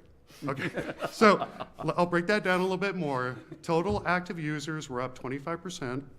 New users, visitors without a previous session in the last 6 months, or they deleted their cookies, whatever, 24% year over year growth. But returning users were also up 8%, signaling very healthy traffic growth. Now, this year was lightning in a bottle. It's a unique year for Travel Oregon. We have learned a lot through Always On. We expect it not to be as dramatic next year. We expect that we can find ways to grow as we did this year, but I don't expect it to spike up in February like you're seeing in this graph. There's a lot more of natural seasonality to it that we can play into and get very efficient results. You can see also in this graph, we also have fiscal year 24 and fiscal year 25 as comparison. In fiscal year 25, we really wanted to go after site traffic, and then Google pulled the rug with their AI overviews. So it was an uphill battle, but with the wonderful creative and all the work we did to get Always On up and running, this is a model I think that we can continue with great success. And to that end, we've started adding new attribution developments. We mentioned that creepy pixel following you around. Well, that's on our website too. So if you come to our website, we'll not only know or get a sample set of people who came to Oregon after a reasonable amount of time, but also we can see what page they looked at. So we can tune our Always On to make sure that when we're talking about wine, it's this page versus that page, this content versus that content, and just keep building on the learning that we have.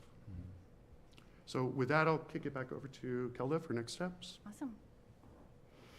All right. So just a snapshot of kind of what we're up to in addition to Always On and brand campaign work. But as we look ahead, we still have a lot in motion.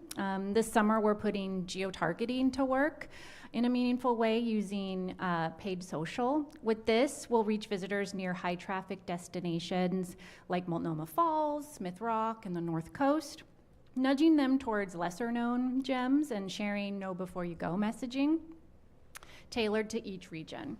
The messaging was built in close partnership with our regional partners, so it's grounded in what each of those communities really need. And that campaign will run from Memorial Day through Labor Day with a $70,000 investment. And then with Always On, to maintain our strong presence through the summer, we'll sustain that Always On advertising anchored with fresh seasonal updates. In addition to paid social and search, native advertisements, those are those in-feed ads, will keep our brand woven naturally into the editorial environments where our audience spends a lot of their time. And strategic online travel agency partnerships will put us in front of travelers in the right moment in their trip planning journey. And there will be more State of OR to come. As we've mentioned, this is not just a one-year deal. We are looking forward to phase 2 for 2027. And we do have a few known knowns. We're early on in that. But for the next phase of this campaign, we will reintroduce that 60-second anthem. We have not exhausted all of its wonderful reach and awareness. And create 3 new 15-second films that connect to 3 core themes and travel motivators of outdoor recreation, culinary and wine, and arts, culture, and heritage. Production will once again rely on sourcing archival footage, and we will be working on 1 additional production day on location to capture new content as well. And we're currently in creative and script reviews right now. We just kicked off that process, and I'm really looking forward to when I can share some more updates in the near future. And with that, that is State of OR. I'm so glad to know that I'm not the only one getting goosebumps every time I watch the 60, so thank you, Kelda, for being so transparent. And Wade, you make the numbers fun, buddy. You really do. Every time. Commissioners, any comments, questions that you have for Kelda or for Wade today? Well, I'll just Good. I'll share just my emotional moment that I also had. I had the privilege of having a group of seniors, high school seniors, come in, and I was having a moment where I wanted to show them the video, and I couldn't find it in English.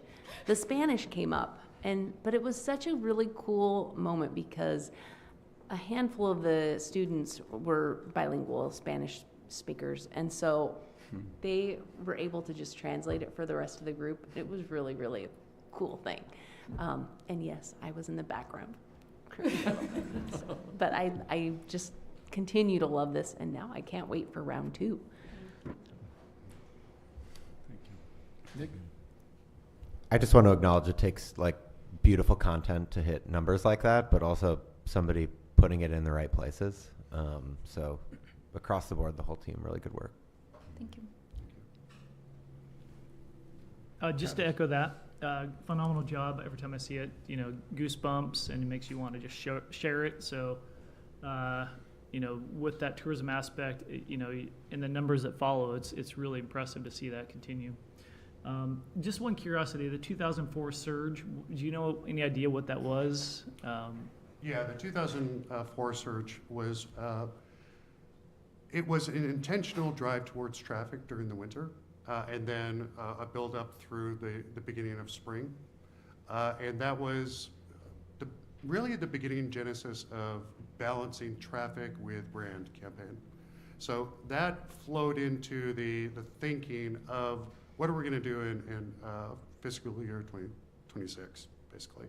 But it really was a recognition of we need to communicate with people and bring them the information that the thousands of pages on Travel Oregon offer, as well as provide something that breaks through the advertising environment and the social environment. So that really was the beginning. And again, we could have posted better numbers if Google hadn't pulled the rug with their AI. But I think it was a real kind of a turning point in how we wanted to communicate with our audience on an ongoing basis. And if I may add to that, I guess I get to be the old guy who was here in 2004, sitting at this dais. It was an all-print campaign. It was the launch of the Book of Oregon campaign, if you remember that particular effort. And the lodging tax was brand new. So we suddenly went from a $3 million annual budget as an agency, to a $9 million annual budget as an agency. And so we had some dollars to really put into making sure we had the horsepower to launch a campaign. So not surprising that you would see that kind of a surge, because it was almost like Oregon was having its coming out party in 2004. Yeah, my apologies. I thought you said 2024. I was not here in 2004. But that does hold for 2024, what I said. Well, I just want to thank you. I didn't get goosebumps, and I didn't cry. I just had a nice smile on my face, and I felt like I was floating in the air. Thank you. We'll take it. Wade, I want to thank you for starting this presentation with the community agreements, and step up, step back, and create space. And look what came out of that. And thank you for reminding us. Not one presentation, not two, not three, not four, not five. This was like the fifth thing that Wyden and Kennedy presented to you guys. And we talk about passion all the time. It's here at this table. It's here in this room. And so I'm just so grateful. This is such an exceptional campaign. It really speaks to who we are as Oregonians. I cried. There's no surprise there. I get goosebumps again when I see the campaign. I really appreciate the community agreement, and I think that we need to do more of that at this dais, and it's clearly already happening at the agency. So thanks. Yeah, you're welcome. I wanted to bring it up because I know that Kelda wasn't gonna, self-aggrandize or tout herself, but there is a ton of, let's say, constructive feedback that led through the evolutions of everything, and also a ton of feedback internally with our partners. And so we had space to do that. And I say we in the royal we. I had the opportunity to comment, and I said, great idea. And then I stepped back and went over to always on again. Yeah, I just wanted to acknowledge the evolution of how this came to be. I wanted to also thank you, Wade, for the preamble and allowing us to step back and reflect and really create space for the state of OR. And also, Kelda, thank you for sharing. I feel the emotion. I'm very touched. My spirit is touched by this campaign. And I'm just so in awe by the number of impressions, 80 million. It's huge. And such a success, and it'll continue to grow as you've shown us. And as you pointed out, you're inviting travelers to feel, think, do, be, and taste. And it's truly an Oregon experience. So thank you all.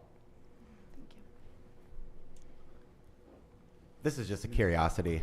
I've been fascinated by how many physical visitors guides we mail out. When you guys put together a campaign like this, like, do you see that number spike up? Is it connected to Always On versus the State of Or? So we do have a conversion line in Always On, and it's currently running. We're also running sweeps. Tell your friends, but not Travel Oregon. People can't participate. But there is a lot of focus on getting guides out, making perfect guides, and getting them out. And so we've dedicated a line in Always On. It's mostly through social. We find that that's the most efficient. And we do have goals tied towards growing that and getting those out as well. There are some numbers that I'm not able to put out yet, but there is economic tieback to actually getting a guide. And we're still refining what those numbers might be. And speaking of numbers, I mentioned the creepiness of following people around. We're going to follow people around through this summer.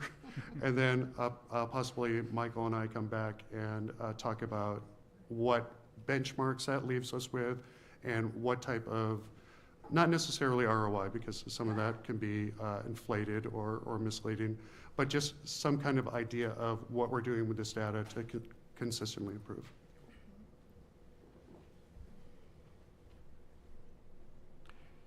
Wade, you made it sound like you're going to be the creepy guy following visitors around all summer, but I'm going to leave that there. You look behind you. Keep your eyes behind you, Todd. Any other questions or comments from the commission? Thank you both very much. Great presentation and wonderful work. You know, when you can develop a campaign that not only has that kind of result with visitors, but it resonates with our industry partners and it resonates with residents, you've really cracked the code. And I just applaud the work of the team and working obviously in conjunction and collaboration with Wyden and Kennedy for coming up with something that truly does crack that code and give us something that we feel is emblematic of this amazing place that we have the privilege to call home. With that, Chair Willits, it's my pleasure to turn the agenda back over to you. Thank you very much, Todd. And I just want to inform people watching this on YouTube channel, live or down the road. The team got up, walked over to their other teammates and celebrated, and other fellow Travel Oregon staff and celebrated. It is an incredible group of people that support each other through every process and claim wins as a team. And that's important to note for people that can't see that in these meetings. So thank you. And before our final piece of business today, I must acknowledge two individuals with whom are going to enjoy or be disappointed with their final meetings. And we're going to start with David Gremmels. David, how many years have you volunteered for organizations that assisted in benefiting the state of Oregon? Oh. How many years? Yeah, 25 years. I think that's conservative. Yeah. Thank you. Well, I know that everyone here would do the same, and so I appreciate the applause and recognition, but we are here to do one thing, and that's to contribute to our community and this beautiful state that we live and enjoy. And I just wanted to share that I was honored to have served on the Travel Oregon Commission. I have been inspired by each commissioner's contributions and by the work of individuals at Travel Oregon, its DMOs, and our DMOs. I wanted to point out too and make it very clear that this is a volunteer role, though not everyone seems to realize that. These commissioners give generously of their profession and their family time to advance Oregon's tourism strategy.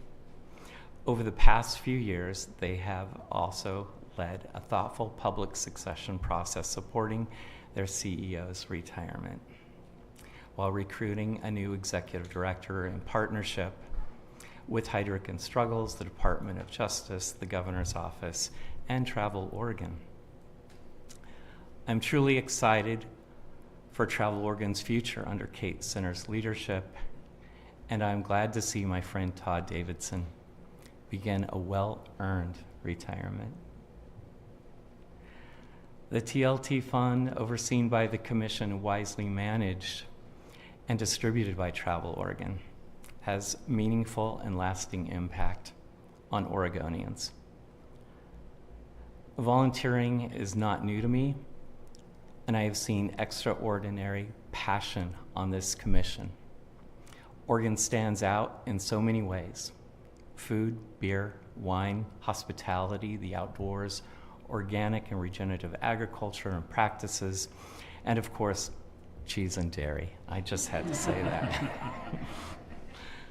But according to Oregon Community Foundation and Portland State University, Oregon has also historically ranked above the national average in volunteer participation, with Oregonians contributing 35% more volunteer hours per resident than the US average. That's something to celebrate. That adds up to more than 160 million hours each year, or about 43 volunteer hours per resident, representing an estimated $5.9 billion in contributed labor value in 2024. What I've witnessed over the past few years is a commission deeply committed to a positive outcome for Travel Oregon, its DMOs, its RDMOs, communities, and affiliate organizations, contributing far more than 43 volunteer hours a year. And in recent years, at the executive leadership level, nearly that much in a single week. I applaud the volunteerism and dedication of the executive team, Lucinda DeNovo, Greg Willits, Harish Patel, and the commissioners Jen Rowe, Travis Hill, Nick Pearson, Heather Miller. Their service reflects the best of Oregon, a community of passionate and caring, diligent and hardworking volunteers. I leave this commission with great pride, not only in the work Travel Oregon team does every day, but also in the deeper appreciation that I now have for Oregon, its people, its character, its geography, and its beauty. I also leave with new friendships formed through this service. Like you, I am grateful for Todd Davidson's passion and leadership. As he said, it is the little things that make a positive impact, and he has made meaningful, lasting contributions on Oregon tourism and on many people across the industry. I wish you the very best in retirement, Todd, and I wish Kate Sinner, Travel Oregon, and the Commission a bright and impactful future. Thank you for the honor of serving these last 4 years as a commissioner. Thank you.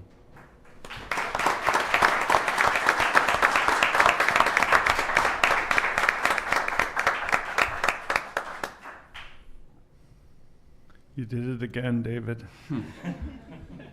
You took a moment where the focus is on you and you shifted it to other people and exemplified the hard work they're doing.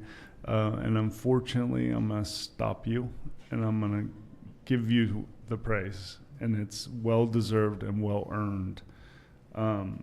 David, as we mark David's final meeting with the commission, I want to take a moment to recognize and thank you for the remarkable service over the past 4 years.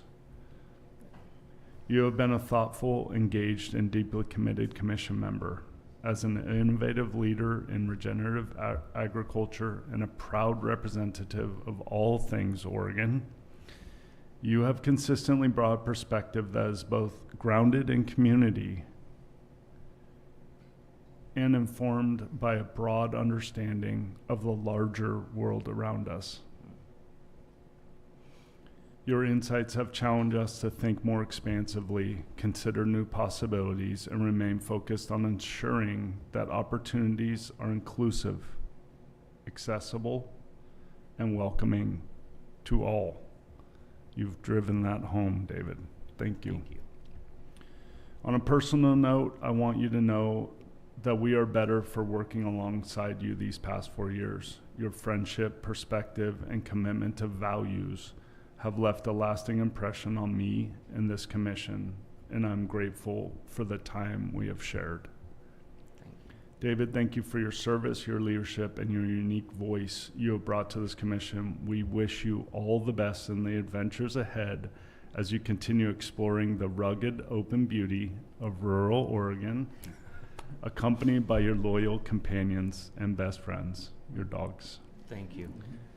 May the road ahead be filled with discovery, inspiration, and all things that bring you joy. Thank you. Thank you.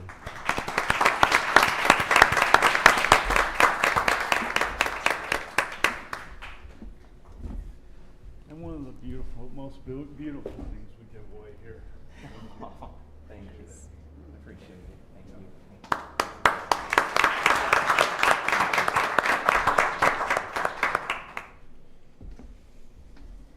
Greg, can I also say my thanks to David? Yes, pretty please.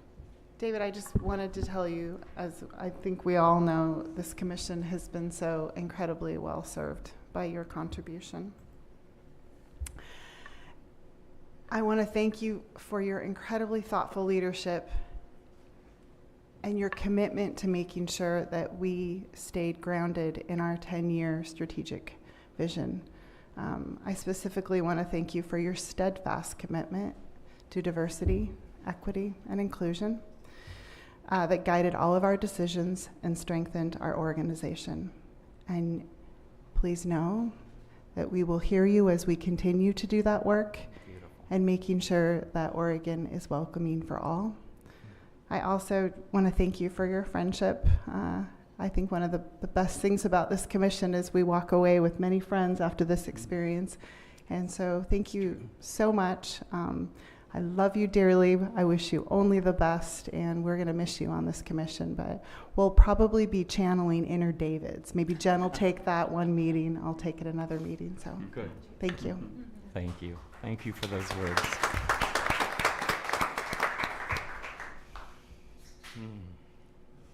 All right. I'm honored. Thank you all. All right. And commissioners, I welcome comments following mine on the last person here today that we're going to honor, and the biggest for the state. Before we look ahead, it's important to recognize the extraordinary leadership and partnership of Todd Davidson. Todd has been an incredible champion for this state, this economy, its communities, and every facet of Oregon's tourism success. His impact is woven into the growth and reputation of the industry, and we are all beneficiaries of his vision, commitment, and service. What impressed me most throughout his transition was the grace and professionalism he demonstrated. He gave this commission the space and support to conduct a thoughtful, thorough, and unencumbered search process, one focused entirely on identifying the right leader for Travel Oregon's next chapter. Todd encouraged us to think boldly about the future. He challenged me and this commission to take an honest and structured look at where we were, where we excel, where opportunities exist, and where we could continue to evolve and improve. He was candid in sharing his own perspectives, and those insights were both fair and invaluable. That level of self-awareness and commitment to the organization's long-term success are rare. Todd's communication with me was never about preserving legacy. It was about ensuring that Travel Oregon would continue to thrive long after his tenure. Because of that leadership, we are able to envision the future, define the qualities needed for the next chapter, and ultimately identify an exceptional leader in Kate. On behalf of the commission, I want to express our deep gratitude for his partnership, his counsel, and the foundation he has helped build. Travel Oregon is stronger because of Todd Davidson, and its future is brighter because of the example he has set. Thank you, Todd, for all of your contributions to the state, commission, industry, and every town you have visited, every person you have touched. And you echoed it when we got together out at the Balch Hotel. Your route to get here was about touching base with those people again, and it's consistent, and people are consistently reminded of how much you care for this state and for their small area, their large area, and all things tourism. Thank you. Appreciate it.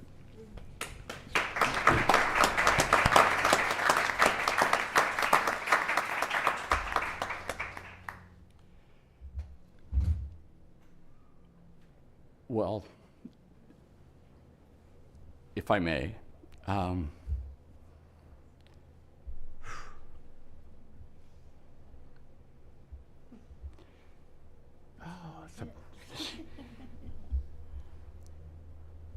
anybody that was at the Governor's Tourism Conference, it felt a little more real there when I was brought up on stage at the end of the conference. It feels even more real today.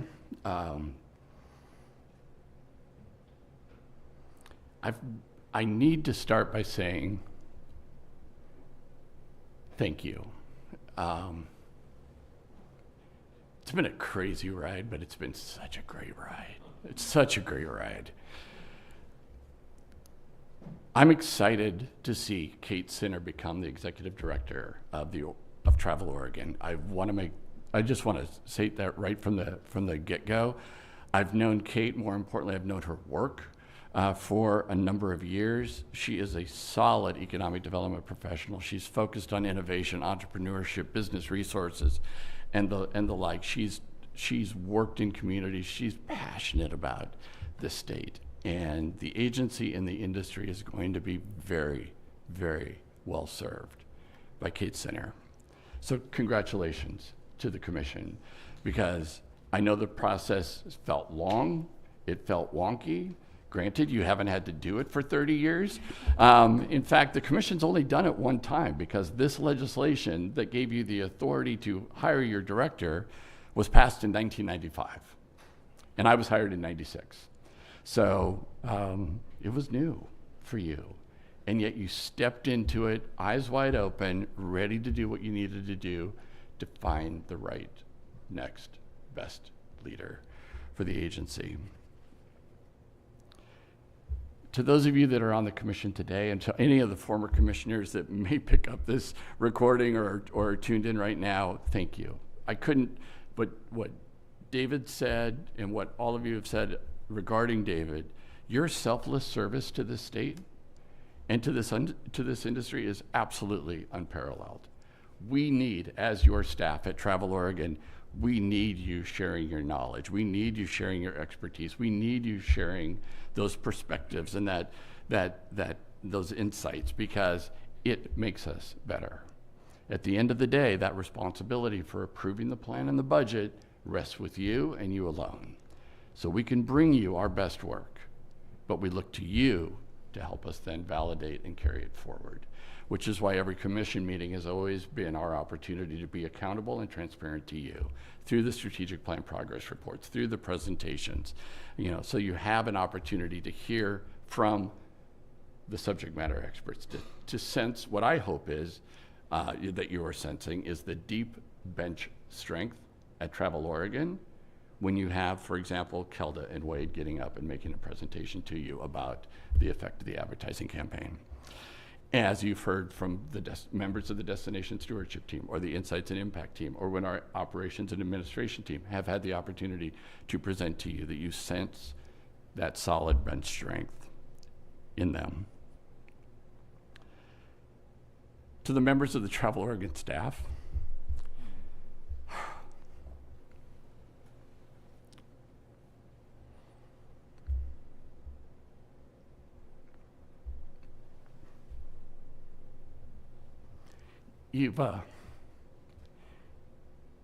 you've heard me say this a lot.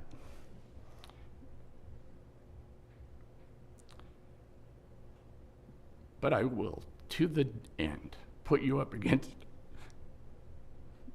any other state tourism office. You are some of the most innovative, thoughtful, selfless people I know. And you're such solid servant leaders. You give to communities, you give to our partners, you give to one another over and over and over again. You may be tired and exhausted and frazzled, but you just continue to look for the next opportunity to be able to be in service to one another and to this industry. And I've seen it time after time.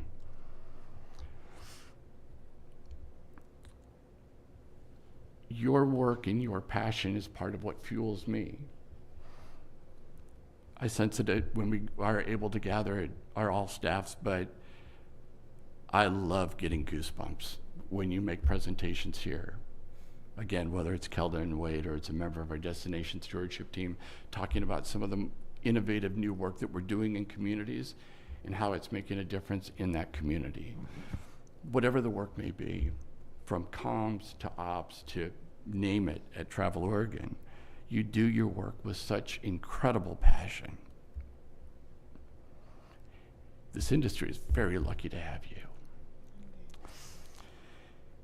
And to all my partners in the room, all of our partners in the room, you're not mine, you're ours. But if I was to be a little selfish, I will call you mine. Your spirit of collaboration, your spirit of humility, your willingness to drop, as we often say, I often say, those nebulous geopolitical boundaries that don't mean a doggone thing to our visitors, and promote Oregon first. Look out for Oregon first. I showed up at one of my very first IPWs, and my colleagues in other states were asking me, how do you do it? And I said, do what? And they said, we watch you Oregonians, and we watch what's happening with those business appointments when you're meeting with international media, you're meeting with international tour operators, and you've got folks they're marketing Oregon. They're not talking about their community or their hotel or their attraction. They're talking about Oregon. And oftentimes we might be dressed the same, wearing this common vest or whatever, but everybody shows up as an Oregonian first and foremost. And I turned to every single one of them and I said, look, this is innate, this is in an Oregon DNA, and it was this way when I got here, and my job is to make sure I never screw it up. You know, and I think it's as rich today as it's ever been. Your spirit of collaboration, not just coming alongside us, but allowing us to come alongside you in that work. And I've probably the most recent example where I've seen it play out is in our work in the accessibility space, because that idea was really sparked in a community on the Oregon coast that then spread to the entire Oregon coast, got picked up some in Portland metropolitan area. We at Travel Oregon were made aware of it. Some folks within the staff were made aware of it, thought, this seems in alignment with what it is we're wanting to do as far as Oregon being welcoming to all. And then you saw the shift. And you saw the realignment from everything from our stewardship investment programs to the way we're marketing the state. And to now find ourselves in a position where there are hundreds of businesses in over 40 communities in every corner of the state of Oregon, leading to Oregon being the first, and still the only, accessibility verified state in the nation, is such a testament to that spirit of collaboration and our willingness to lean upon one another and learn from one another, and that is rare. That is incredibly rare. So to all of you, I'm just gonna say, one of the things I'm gonna miss, and it just hit me like a bolt of lightning as I was listening to this last presentation, I will miss that proximity to your passion. You know, when I'm not in these meetings, or I'm not in the all staffs, or I'm not out, you know, traveling the state and touching bases with folks in Spray, or the folks in Brookings, or the folks in Joseph, or Rome, or Astoria, or anywhere else in between, and hearing about what's going well and what's maybe not, and where we might be able to assist and support, I will miss that proximity to your passion. You've heard me say a lot of times that the governor's conference, that annual conference, is where I go to get my battery recharged every year. I've got to come up with a substitute. Because I will miss that. I will miss being close to that passion. Promise me you will continue to take care of each other as an industry, as colleagues, as co-collaborators, as a commission, as a staff. Promise me that you will continue to take care of each other and that you will continue to take care of Oregonians and her visitors. And perhaps even most importantly, you will continue to take care of Oregon herself. At the governor's conference, I shared a story, an excerpt from a book, children's book actually, written by James Norbury, about Big Panda and Tiny Dragon. Two very unlikely travelers moving through the world together on their various journeys. And at one point, Big Panda turns to Tiny Dragon and says,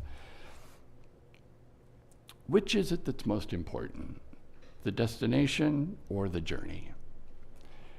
And Tiny Dragon turns to Big Panda and says, "The company." And I just want you guys to know I would choose this journey in this destination with this company every single time. And for that, I am eternally grateful. Thank you.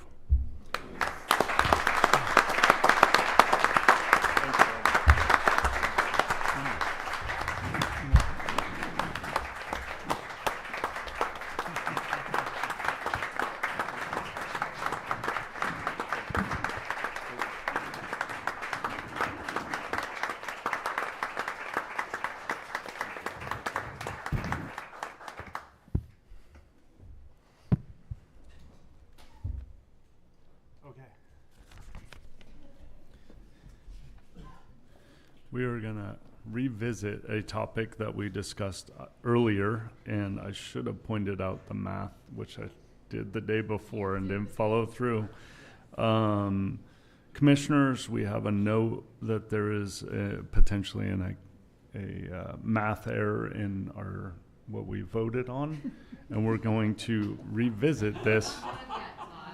Sorry, need you just a few more minutes. Okay, great. And I'm just going to state it and ask for assistance on how to achieve this shift, probably from our good buddy Lucinda. We need to acknowledge that the amount noted for the Oregon Coast Trails needs to be reduced by $330,000. Do you have the total amount? I do. Yes. Yes, so the amount presented in the scope of request narrative in that LOI is $2,359,982. Okay. We need to acknowledge the correction of money, the monetary amount needed, and thus amending the maximum amount to be correct after this math error. I will accept the motion. So I'll make a motion to amend the original, to amend the original motion. Sorry, I'm struggling. I'll make a motion to amend the maximum amount that we had planned to review for the Oregon Coast Trail Foundation from $2.689 $982,000 to $2,359,982,000. I'll second that. Thank you, Commissioner Gramels, for the second. Any further discussion on that? All right, all those in favor in approving this amendment as stated, say aye. Aye. Any opposed? The amendment passes. Thank you. You're Beautiful. welcome. Yeah.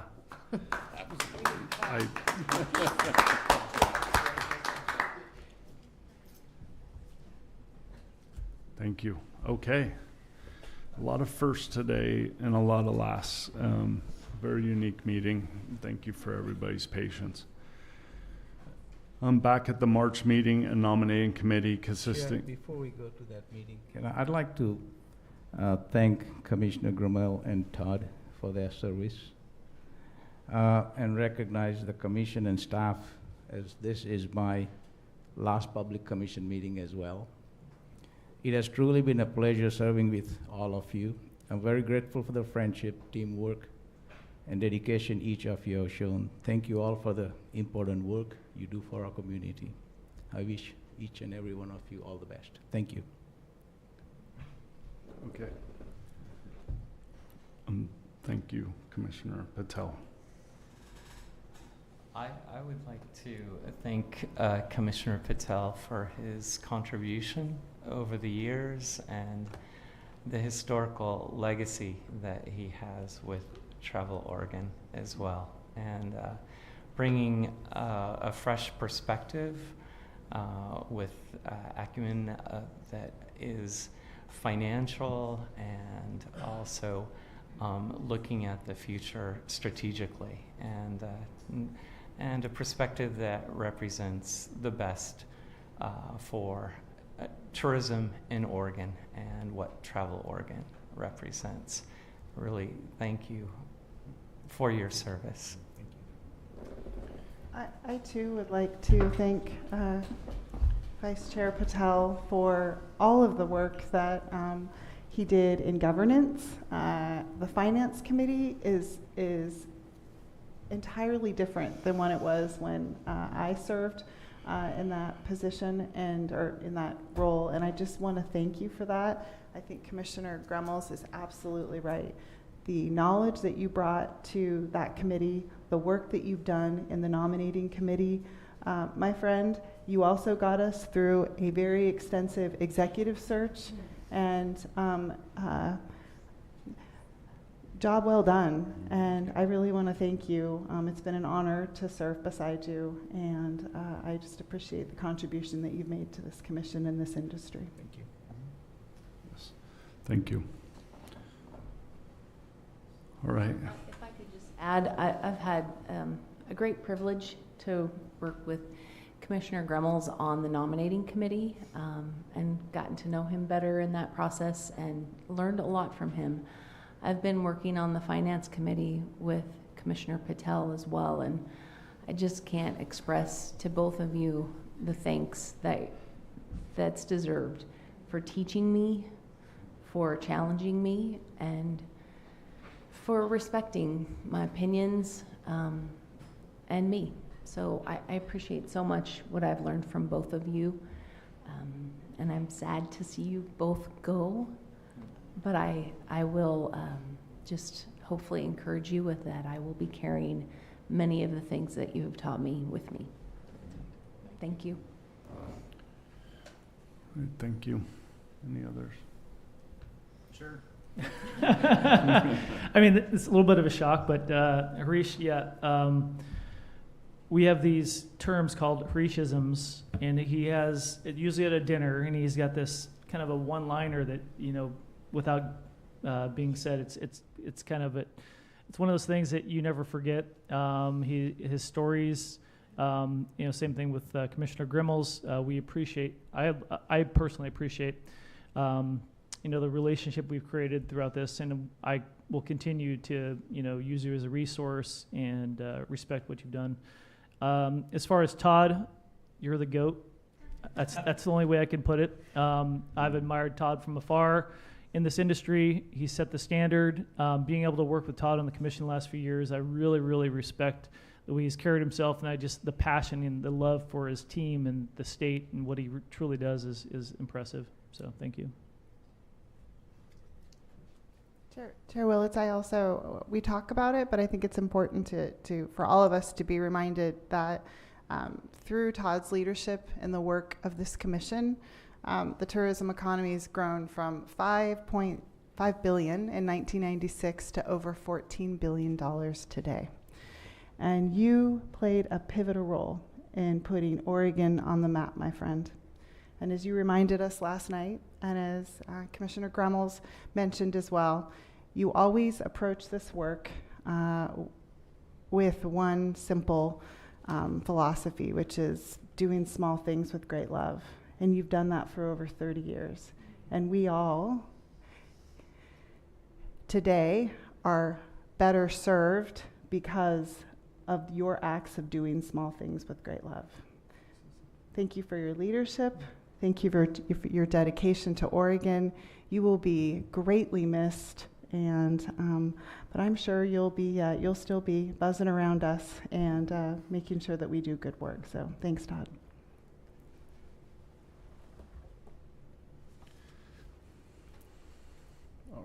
Very quickly, I'm very grateful in my short time on the commission to have met all three of you and been exposed to the passion and care that you've taken in building this industry and carrying us forward. So thank you all.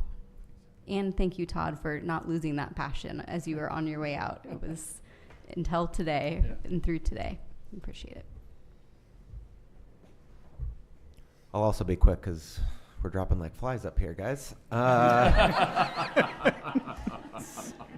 It's been a pleasure to serve with both of you on the commission. I appreciate your expertise and really your patience, helping Heather and I get up to speed with what we do here, which meetings are live and which ones aren't. And to Todd, really thank you for. You have a genuine interest in how people are doing as people, which I think is a really powerful leadership style that we can all learn from. You have great kindness, and you make a lot of people feel believed in, and that has been powerful for our industry. So thank you. Thank you, commissioners. It's a good day for this. Thank you. Back at the March meeting, a nominating committee consisting of Commissioners David Gremmel and Jen Rowe were appointed to deliberate and propose a slate of officers to serve as chair and vice chair for the next fiscal year, running from July 2026 to June 2027. David and Jen, please speak to your process and recommendations here today. Yes, it's really been an honor to serve with Jen on the nominations committee. And as Jen has shared, we both got to know each other through this process during meetings discussing our interviews with the commissioners. And we're grateful for the time that commissioners spent with us talking about our service as commissioners to Travel Oregon and the industry, and our commitment to the strategic plan, the fiscal budget, as well as to the CEO and now our executive director moving forward, and truly are grateful for that time. And Jen and I would like to appreciate the service and leadership of Chair Greg Willits and Vice Chair Harish Patel. Their leadership, professionalism, and commitment to Travel Oregon in the state is exemplary. We spoke with all the commissioners, as I shared, about the past, their interest in leadership roles, and both Commissioner Rowe and I were just very excited to hear that so many want to participate in leadership roles moving forward, and on committees too. So, and to focus on the upcoming year for the commission, with the former and current chair, so our ex officio chair and our current chair, Willits, entering into their last year on the commission before they are termed out, the commission is seeking to build leadership opportunities amongst its members, especially as it prepares for onboarding of our new executive director. We are recommending Chair Willits serve another one-year term as chair, and Commissioner Hill serve a one-year term as vice chair. Are there any questions? I will take a motion to approve Chair Willits as chair and Commissioner Hill as vice chair for the 2027 fiscal year. So moved. Second. All in favor? Aye. Any opposition or any opposed? The motion carries. Chair Willits, Vice Chair Hill will serve one-year terms as chair and vice chair respectively. Thank you both for your leadership, and thank you, Commissioner Patel, and for your work and commitment to the commission. And through this process,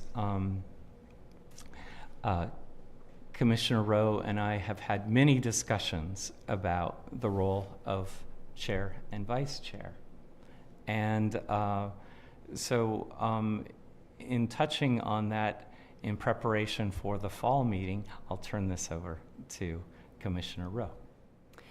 Yeah, just to share that as we went through this process, speaking with each commissioner, it was giving us a chance to really review chair and vice chair roles, the descriptions that we work with, and we noted that through the conversations and through really looking at these documents with a fine-tuned eye, and I do mean one eye, sorry, that there were some things that we needed to look at as a full commission. And so we're going to hope to work through that at the September meeting as a full commission and looking at some possible changes that will be recommended at that point.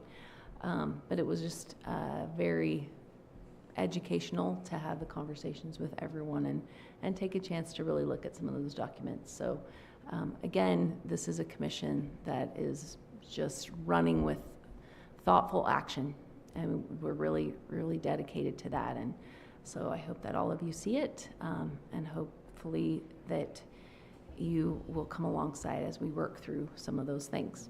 And then finally, I would just like to say, Todd, I've known you a while, and I'm not going to get all emotional because I'm a really ugly crier. But I want to just wish you well and give you a fisherman's blessing. I do hope that your casts always land in the pocket. And a little bit of advice, hook sets are free. Thank you, Jen. All right, commissioners. It's that time to end this meeting. The next Oregon Tourism Commission meeting will be September 22nd and 23rd in Ashland. More information will be added to the industry website as it becomes available. And with that, sorry, buddy, we are adjourned.